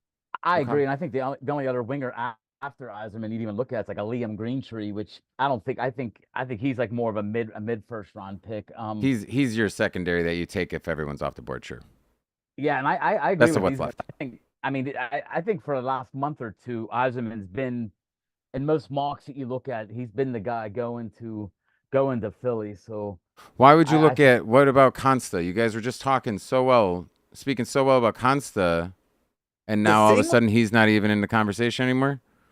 The thing with him, would think it's an outside chance for Philly is historically, no matter what GM group is, they like players of his profile. These kind of two-way structured center that can contribute offensively. The JVRs, and you get the Couturiers and the Mike Richards. He may not quite have that edge that Couturier and Mike Richards have, but it's that center who can really buoy a lineup defensively while still driving play at the other end. Like, and we bunked out on Morgan Frost, and we tried this before, and it didn't work out. We need somebody. Yeah, I got you. Yeah, but Hellenius could be. He potentially is the best. He has the highest hockey IQ in this draft. Yeah. I mean, everybody that you talk to talks about how this kid has got his head on straight, knows the game. He's a playmaker. He's a driver. He's somebody that can also score. Is he the greatest skater? No, but he's good enough. And this is a kid you can count on for defense too. He's got effort levels there. Sure. As Darren mentioned, he plays on both ends of the rinks, and he comes up with a lot of steals, and he's a disruptive player. He might not be your center one, but he's going to be your center two. Right. And I think that's what's attractive about him. If that's what Philly's looking for here, then he's a perfect fit for them. But you get your choice. Do you want the sniper winger, or do you want the great two-way center? They're sitting, both of them are right there. Yeah. I think you want the replacement for Sean Couturier is kind of the Hellenius. Yeah, that would make sense. Yeah. Still though, we'll see. I mean, their pick is in. I'm not gonna speculate anything beyond that. But there is Zeev. I love Zeev. I've watched this stuff. Zeev's just kind of.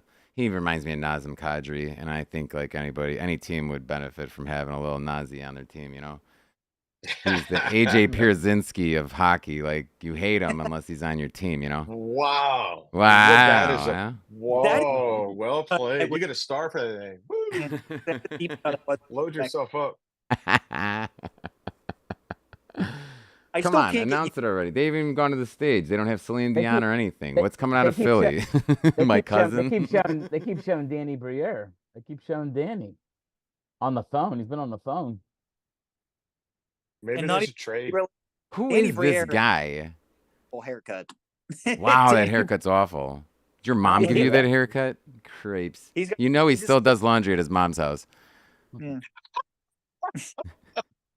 Well, ain't his kid the one that threw the his kid's got some issues and is very questionable, kind of suspect. He threw the walker down the steps or whatever. That lady. It was a wheelchair. Lady. He threw a wheelchair. I knew that security footage from somewhere. Yeah, it was his kids. Somebody cut in front of him in a bathroom line. It was some girl. So it was like some unisex bathroom at some nightclub. So he threw her wheelchair down the chair after. Oh no, Yeah, you're not kidding. I thought you were kidding. That's really the guy I'm talking about? No. That was Brier's son. He's the one who threw the wheelchair down? Yeah. It was him and two of his buddies. Yeah. What? I thought you were Actually, when I joking because first it's saw so that, I funny thought that it was, wow. What Yeah. did I thought it was staged. Yeah, Who it does came that? out. But this woman, it was like a unisex bathroom. She cut ahead of him in line, or Yeah. her friends put her head in a wheelchair. Yeah. They helped her up out of her chair, and then him and his Dude, buddies were in like, the corridor they threw it down the stairs and they laughed and danced and Yep. wow. And by Yeah. the way, I messed up earlier. That wasn't Danny Briere that grabbed the cop's ass. That was Claude Giroux. So I apologize to Our Daniel apologies over on there. behalf of Irregardless I Live didn't to Danny even Brier's entire thought fucking of that. family. Oh no, JT, don't worry, man. I wasn't keeping score on who was grabbing cops' asses, I so I know, let that one go. JT's gonna be on probation for a little bit. Yeah, it was 'cause Claude. God forbid we insult the entire Briere family tree. I'm The sorry. Claude Giroux, can of the day, police ass grabbing. Yep. But here's the trade. The Flyers, I think the Flyers might trade back because you may have called it with Seneca not being there and Catton being gone, that they may trade back now and try and recoup some assets. Trade alert, trade alert, Yeah, trade it alert, seems- trade alert, trade alert. Hold on. Oh, this is not gonna It work. You seems mother butts, this bastard. Yeah, it seems that way Man. with the delay in the announcement. It sounds. To I me, got- it And they kept- feels like there was a. That's why I I did- mentioned it. It just feels like it. They kept showing him on the can phone, too. can I just have one moment to tell you how much I worked on this and now it's not working? And I have like breaking news alerts and just like the train. Anyways, so there's a trade, everybody. There it is. I wish I had this fun graphic I stayed up till 4 a.m. working on, but I don't. Flyers trade the 12th pick to the Wild. What the F? Minnesota got So it. they didn't get their pick, so they're like, fuck it, right? So they went, Minnesota wait. picked the pick after. Yeah, Minnesota's 13, unless they traded out entirely. No, they trade. Did they 12 give And up- no, Did no, they it's move also a back one 2025 spot? third rounder. It's also a 2025 get- third rounder. Here, and they basically get a third round for a They traded moved spot. back one pick. So they just Yeah, swapped yeah. 12 and 13, and then Flyers will still pick 13th, and they get a 2025 third rounder, which is a steal of a deal because I'm pretty sure the Flyers missed out on whoever they wanted, and they're Now, fine. that with tells it. me that tells me that Philly had two guys that they wanted right now. Then they know they're gonna get one of the And two they can get like one of that. them, right? Yeah, exactly. It's like hedge the bet, and Yeah. Philly's being just they as scummy pick up a as third Philly for always it. is. Yeah, Yeah. get a third round pick. That's not a bad move. My favorite thing about Philly is they're like our little cousins from Chicago. But my favorite thing is when they win championships, they grease the light poles. They treat them keep like the people- fucking rodents, like squirrels. So they And you can't know, there's stop that it. one knucklehead who's still climbing it. Like, I got this. My favorite Philadelphia sports fan thing I've ever seen, and even as a Penguins fan, I thought it was funny. The Eagles won the Super Bowl, right? Nick Foles, hero, all that stuff. Oh God. Front row of their parade with a sign that says Sidney Crosby and Mario Lemieux sucks. They're at their Why? What did they ever do to They're you? holding up signs. It's Ah, like that's that's like a next level hate that I can only respect. I went to I went to Pittsburgh versus Tampa Bay down here at Amalie, and I wore this jersey as a matter of fact because it's got Pittsburgh colors, but it says Boston. I had so many people high fiving me Pittsburgh, and I'm like, take another look, dipshit, and they're like, no, and I'm like, ugh. That's this white joke, and I don't remember where I was going with this story, okay. but it was probably the worst time I've ever had because every single person. I was at Ottawa the night before. It was the nicest people I've ever seen. I was making fun of Brady Tkachuk wearing my Ottawa jersey. Everybody was super nice to me. I had the whole section with me. Pittsburgh, I was like, go down in your seat, drink your beer, and don't talk to anybody. Because they're not there to enjoy sports. They're there to beat somebody up, and it's going to be you if you don't shut the fuck up. Pittsburgh? Nah, Pittsburgh ain't like that's Philly. I man. Penn's games per capita have less Oh, fights than games and sorry. Steeler games. If I'm being honest. I walked down the aisle and I saw Malkin and I screamed immediately. Besides, I was telling Kasperi Kapanen, I said Pap Schmeary Kapanen the whole game. And here's your Evan boy. Rodriguez, I was giving him shit. I was right. I purposely got the seat on their shit. Zeeb Boehm, I fucking told you. Zeeb is fucking amazing. Zeeb is great.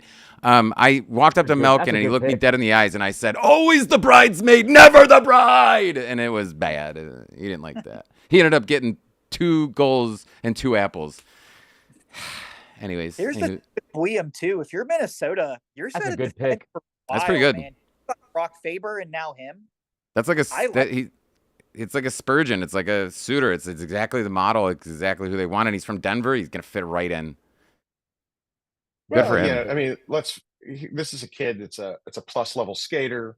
He has always played well in big moments. He's probably the best left-handed defenseman in the class. He's got the right size, got the right speed. He could play well in all three zones. This is a kid that you don't mind carrying the puck up. You don't mind him carrying it through the neutral zone, and you don't mind him leading the charge, when he's getting there. So, like, I think that, he's obviously, if he would have gone a little higher, it wouldn't have surprised me. I think this is a really good pick, as Darren mentioned, just based on what the Wild is trying to build. And I think this kid has a real chance of being a star in this league. Awesome. I like him. Reminds me a lot of, like, it's a harsh comparison because Rasmus Dahlin is so good. Wow. But he reminds me of Dahlin a little bit. Like, the high end ceiling is the same as Dahlin. No, probably not. But, like, he just looks so smooth when he moves, and he's a great distributor off the rush. Like, I'm looking at the highlight package you can see there, which his toe drag is just phenomenal. But, like, he can distribute in a way that reminds me of Rasmus Dahlin. Like, if Rasmus Dahlin on a letter grade scale is an A, Williams a B, but, like, he's still a very high end player that can anchor a top pair for a really, really long time. And especially if you pair him with Brock Faber, or if you maybe split them up, so then you have two good pairings with Faber on one, William on the other. And that's probably not going to happen for 2 years just because he's a defenseman. I'm pretty sure he's already stated he's at minimum playing one more year at Denver. So you're going to have a little bit of time there, but Minnesota is not going anywhere right now with cup expectations. So it's a weight you're willing to tolerate. It makes sense. Yeah. Philly's back on the clock now, so we're right back at Philly. If Philly lost whoever their hedge bet was, I don't think, and I think you gentlemen would agree with me, I don't think Zeeb was on their radar whatsoever. So I think, have their choice of whomever they want, right? I think it was Yzerman and Hellenius. I think it was one of them two. Like we talked about before, they knew that one of the two would be there, not knowing who Minnesota was going to select. Now they got probably to pick of what they want. Fair. I don't know why. I'm not sure I would have traded down if I didn't know that one of my two guys were going to be there. It's almost like you have to ask them who they're choosing. It reminds me of when the Bears traded down from the 3rd to the 2nd pick, and I think it was like the Raiders were like, okay, like we weren't taking Mitch Trubisky anyways. Like, okay, like why would you? I don't know. Well, you got to remember though, they make that trade because they're afraid another team is going to beat them too. Trade up before them. So a lot of times that's what happens when a team. Well, wasn't Mitch like 2nd overall, and then Patrick Mahomes in that same draft was like 7th overall, right? Or am I wrong about that? 7th or 8th, exactly. Right? Yeah, 7th or 8th. I forget exactly. So we traded up 3rd to 2nd for a player that played 9 college games in his entire career, and Patrick Mahomes. Okay, I don't know. It's the Bears world. I'm just living in it. It's Virginia McCaskey's world. I'm just living in it. Mahomes wasn't rated as one of the top 2 or 3 quarterbacks in that year. That's people forget about that. I mean, for sure. That was a bad year of scouting. Cause, I mean, we obviously took a major risk, and it's like if you're gonna, I don't know. I might have dove deeper in that deep end. Mitch Trubisky, like what? We got to deal with him in Pittsburgh, so we know the pain. I mean, he fits in over there because he's basically a running back. So like when Kenny needs when he needs a break, or when he fits in just like the same way that he was a good backup to Josh over in Buffalo, like because he could go in there, give him a little break for a little bit, and run the same plays, and he's not completely different, right? They re-signed him, Buffalo. They got him back now, so. Do they have him? Oh, cripes, that kid. Good for him. Whatever. NFL backup's not a bad gig, but in practice squad red shirts like $175,000 a year to do nothing. I'm okay. Sign me up. But I'm really curious after this pick because you still have multiple good defensemen on the board. I feel like someone at 15 or 16 is going to get top 8 pick value. It feels like we got 15, 16 Blues and Washington are 15, 16 respectively. If I'm not wrong. Yeah, I'm not. I don't get why it's taking so long for this pick to come in unless there's Yeah, another it's killing. trade. Yeah, this is dumb. I really think Philly's little guy like just likes the attention. He looks like a ventriloquist puppet.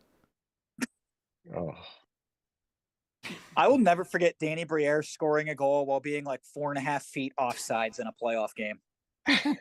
Before they had the video replay and Yeah. that. I was sitting in my dad's living room and watched it happen, and I like rolled my eyes. I'm like, oh, that's not a goal. That doesn't count. And like the entire crowd in PPG Paints or Console Energy Center at the time was dead silent. No one there thought it was going to count. And then they just started bringing the puck out to center ice, and I'm like, whoa, what happened? I've seen this replay 6 times, and he's not even close to onside. That honestly, that and the Matt Duchene offsides in another playoff game. Don't mention that. Oh God. For everybody. Matt Who are we going Duchene. with? We going with Eiserman, or we going with Hellenius? Iserman is the I would think logical- Iserman, but that's just because you guys have influenced me. I would actually take the other kid. I don't like that Iser kid. Cole Iser kid. What's his name? Cole Iserman. I'm good. The Flyers were a bottom third team in scoring last year. You need offense, Pick and us Iserman in. gives you that. There he is, Keith. Are they still running Carter Hart into the ground over there, or what? Are they still Ben Nope. Bishoping No. Carter Hart over He's there, probably or what? he's probably never gonna play. He's probably never gonna- yeah, play he again. had. Oh, some, Ontario. I gotta issues, go. Nope. Dip. We'll fix it in post. I'm cutting this entire. Cut it. Yeah, he's done. He's one of like what 6 or Karen, was that 6 or 7 guys that are gone. 5 No, guys- Michael Buffer's doing the. Do it. Why? Oh my Why? God. 5 guys Buffers that are from gone. Philly. Cool. I'd rather Oh, see is that Danny Michael DeVito do it or some shit. Rhea Perlman, I would rather see do it than. Any of the It's Always Sunny people, just bring them out. Yeah, That's bring out- Ron Perlman. The guy from the Hellboys. That's Ron Perlman. This is torturous. The This fact is that they've been worse on the than clock Celine for Dion. 47 minutes. Michael. Like, what Buffer. is going on? Yeah, I'm like 20 seconds behind you. Michael Buffer's just walking up right now on my stage. And he could have started walking up about 2 minutes ago, but he just wanted to, stand on ceremony because he's an asshole. Wow, the We'll see. flyer logo hasn't been that up in the air for that long. For I don't know. It's like He it was still up there for hasn't 20 fucking minutes. announced it. Get the fuck on with That's it. what I mean. God It's bless, just man. Like, let's. My Move it bladder's along full. here, boys. I need another beer, and I'm sitting here, my dick in my hand. The first 7 picks went by in 45 minutes, and the last 5 have taken 2 hours. Come on, nah. That's because Philly basically took the full amount of time twice now. Because they took the full amount of time they made the trade. And the Sharks didn't do the exact same thing, except didn't be jagoffs about it. Like literally traded 14-11 before it happened. Took their pick, walked off, took a nut, and they're done. Like, see you later. We're going to SAP, which is one of the worst arenas I've ever been in my entire life. Wow. Jet Luchenko. Ha. Whoa. Wow. I thought Okay. this was a guy that would be like a mid Okay. pick. I thought he'd be like mid. That is Yeah, I'm not a big reach. fan. I'm total reach. I have no Who's idea. yeah. Wow. Huh. Wow. Whose uncle all I was a gotta Broad say. Street bully or something that this kid just stinks. So yeah, so reeks. Jelacheko he's average size, right? He has above average skills. He's a decent skater. He's fairly good from a hockey IQ perspective. He's a really good athlete. Like he's the kind of guy that impresses at a combine, and which he Okay. did in Buffalo again this year. And he's he's 54 good. assists. He's good. That's good. Yeah, but he's not great. You know what I mean? He's got Yeah. good balance, but he's not great on his skates. He protects the puck well, but but Something this is a about guy I think they could have got later in the first round. Something They could about have- him they could have picked him screams- with their second pick. Something It about doesn't him say- screams, I was a Wow. winger and I had to become a center. I don't know, because I wasn't a good dangler or something. I don't know, something about him. I Anyways, projected. I am I, stunned. I projected him as a bottom 6 forward. I had him going 28th. I had him going 28th to the Flames. yeah. Yeah, I'm very Wow. shocked too. He's smaller. He's got to add weight. That's one thing he's got to do. He's a small guy for his height. What is he, a buck? He's only a buck 83, 5'11". He's Even small. He's if a you're gonna be small guy. gritty and you're gonna be a center, you better be standing in front of that net and you better not be 5'11". I'll tell you what, we just waited 20 minutes for that pick. Nice, seriously, honestly, God. 20 minutes. I don't even know what's going on. I mean, that's the stretch of the draft. I Joe, mean, in hindsight, it's good for a Penguin fan. Be happy, One- Pittsburgh Penguin fans. well, They could have let's had see what cool. happens with Buffalo, right?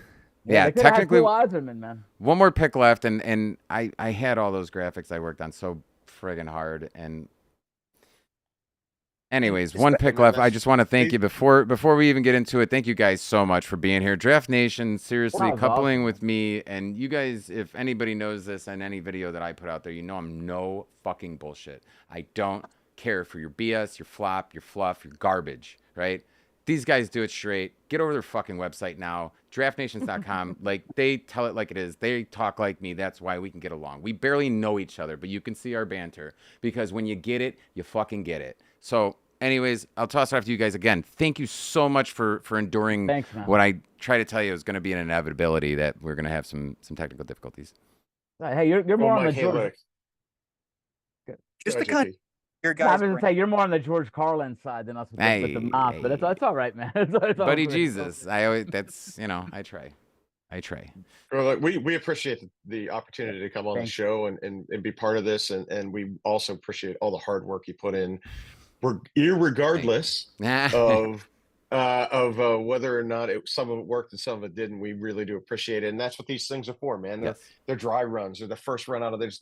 Your first show is always going to be your worst show. Mhm. It's just exactly what it is, man. So don't sweat it. We're all good. Yeah. We're all good. It speaks to the nature of what we're doing right now, and we're talking about prospective players that it's easy to speculate they're going to be good. It's easy to speculate they're going to be bad. Who's going to really give me that detail that makes the difference and isn't the fluff, that isn't like, oh, he could be really good, but I mean, he could be bad too. And you're like, oh, well, you didn't tell me shit. You know, the Panthers are going to demolish Edmonton, but, you know, if Edmonton plays the way that Edmonton knows, they could beat Florida. And you're like, you literally told me nothing. I'm done with that. I've always been done with it.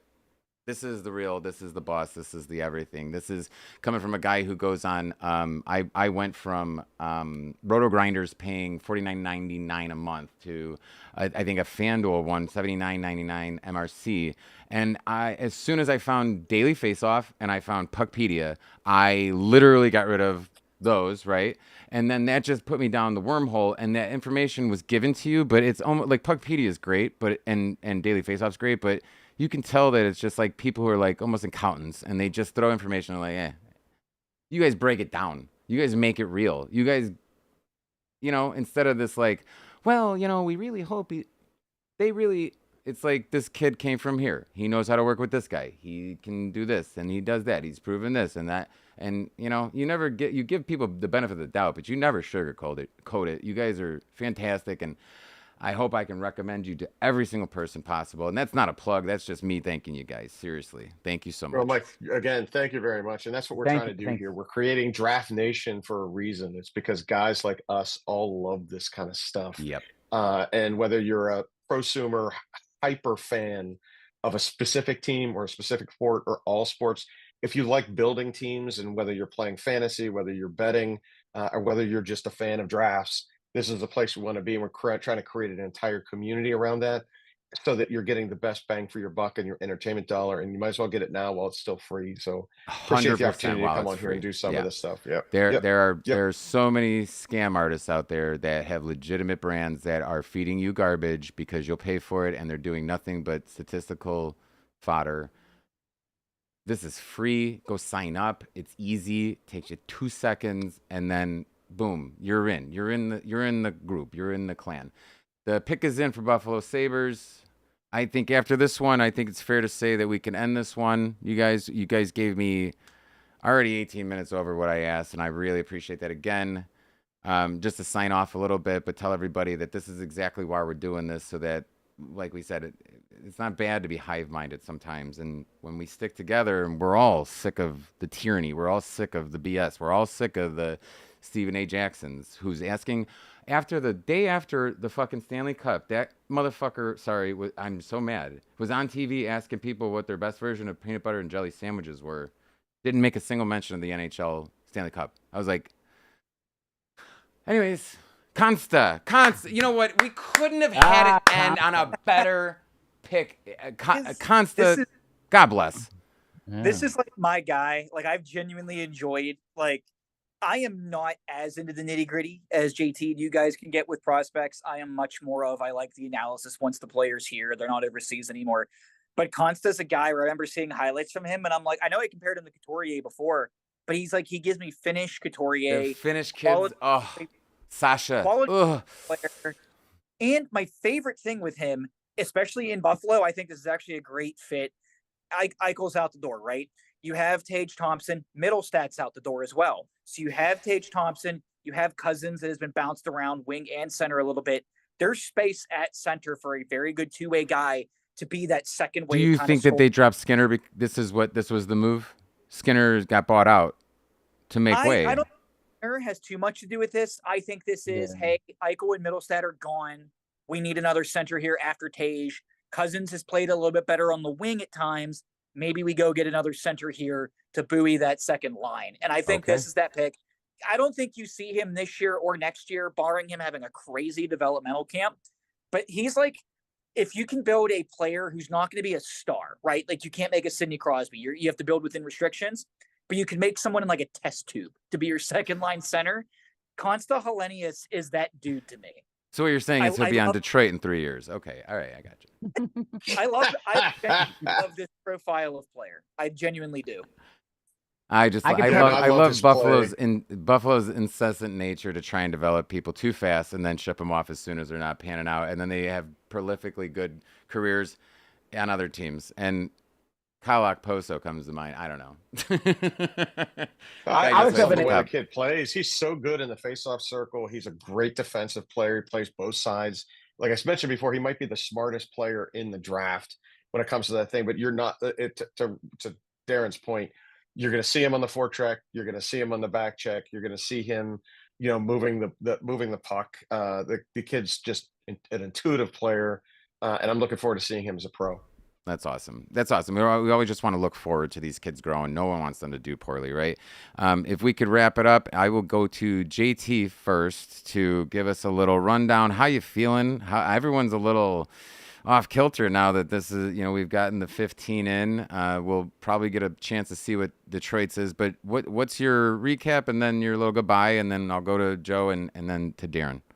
My biggest surprise right now is the guy we've been talking about for the last 20-25 minutes, Yzerman not being taken. I think I had Detroit right here taking Green Tree, but I think the draft is going. It's been upside down. I mean, Silyev, Dickinson, guys have fallen, and to get back to the last pick, I was actually hoping they took Dean Letourneau, because that would give them twin towers up the middle with 2 6-7 centers. But with Tage Thompson and Letourneau, but it's a good pick by Buffalo, and I think the draft is going well. It's a little unpredictable, but unpredictability is what makes watching drafts fun, man. 100%. Thank you, Mike, for everything you did today, man. Thank you. Thank you for your genius, letting us have even a piece of it. I cannot stress it enough how much he's the educator. He is the professor, if I had to. So JT, it's been an absolute pleasure meeting you and knowing you, and I can't wait to pick your brain forever if I can. Can I play my wife the recording of you saying I'm a genius? Because I don't think she'd believe it, but it'll be good. It'll be good. It'll be good. Yeah, Mike, you want to we want to keep that a little down low. I'm taking this act to Galley. You're gonna have to pay me $50 to call you a genius from now on, right? All right. And $25 extra if you want me to sing happy birthday. Joe, you. Well, look, I thought that the story of the early part of the draft was Demidov slipping. Now he didn't slip out of the top 10. It was not as far as we thought, but I think that there was a gift that was left at the door at a certain team. Wink, wink, nod, nod. This guy could have gone second overall, and that's probably where he should have gone. He should have. Ultimately, we all get it. We all get it, right? Everybody gets they what made decisions on what they were looking for, and that's what it was. I also think that that Flyers pick. Oof, I don't know. Maybe they see something we don't, but yeah, hey, look, that's okay. I hope this kid, Lachenko comes on and makes a difference for their team. But I think that's a little high for them. If they've used their second pick on him, I think that no one would have batted an eye. That'd be a great But, pick. you know, Yeah. yeah, Right? at 12, 13, 14, I think that's a bit high for him. Other than that, man, again, I want to thank you for all the hard work you put into this. This was our, a first attempt effort at it, and we're so glad to be teaming with you here, and looking forward to doing the next and the next and the next. So thanks again, Mike. Beautiful. Thank you, Joe. Darren, thank you so much for coming on. I know that you were working today. Like, you literally had to get done with your job and come do this silly thing that we were trying to put together, but I think it worked out great, and I'm so inspired by you, and your hockey acumen is out of this world, and I only think comparably to me that maybe you might have an edge on me. I don't know. We'll get to that. Right? But I'm happy to be here. My JT started bringing me on his podcast a few years ago, around the COVID-ish times, and it's been fun to get in and meet a lot of people and be a part of something like this. I really enjoyed it. Kind of what you guys said before. I think the Demidov falling a little bit threw a lot of wrench into teams' drafts, and I think you had teams kind of setting the panic button a little bit, going, "Do we take Demidov or do we stick with Plan A?" And there's pivots. There were pivots. Definitely. Yeah, like. To me, I know again with the Blackhawks, like Leshinov being picked over Demidov, I think is a regrettable thing in the long run. But I don't think Chicago got a bad player either, right? Like I think they're gonna be good. In the pick now, Brunzig Nygaard, that's a guy that I could have Flyers put the back eye before either. He sounds like a Red Wing, doesn't he? I mean, that name sounds like a Red Wing. That's Swedish Oslo, Norway. Go for it. 61207 sounds like Johannesburg, or what's his name? Johannes from Nashville. He just kind of gives me those vibes. Johan Hedberg? Johan Franzen. Johan Franzen. I was thinking Johan Franzen for a second. That's what I was thinking. Wow. Okay. I could go there. I was just thinking, like, under the radar, just a very solid, not flashy, but very productive 40-goal guy that would just sneak under the radar, which is pretty much every Nashville captain in the past 10 years. Like, who? You're like, I mean, he scored 42 goals. You're like, who? And you're like, yeah. Who's that? Forsberg, what? Yeah, right. Who? Yeah. Philip, what? He spells with an F? It sounds like a Jagoff. Hey, that's a Pittsburgh saying. We're starting to rub off on you, man. Yeah. Jagoff, the Pittsburgh word. Recreated. Come to the south side of Chicago sometime, Pittsburgh. We might have some things in common.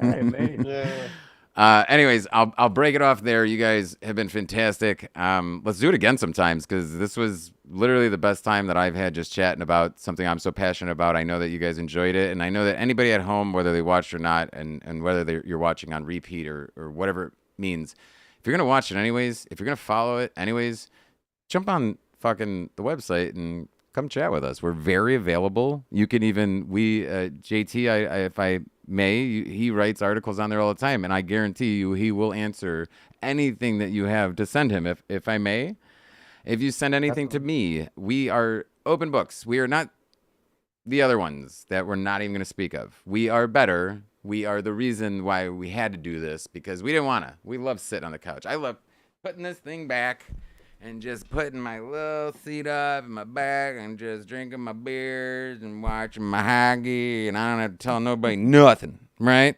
But instead, because I see so many a-holes on Spit and Butthole Chicklets or whatever it is, acting like complete jerks, and I see one of them, a matter of fact, if you haven't seen the video, go watch that video, the Spit and Chicklets guy who's on the ice, and Keith Kachuk tells him to go fuck himself, Matthew Kachuk goes tells him to go fuck himself, half the fucking entire front office of the Panthers tell him to go fuck himself on the ice, and he's like, and you're like, dude, this is who you get your sports information from? Nah. That's why we got to break free of that terrible bullshit. Anyways, I'll leave it at that. Follow us, like us, go to DraftNation, get it done. Guys, boys, happy fucking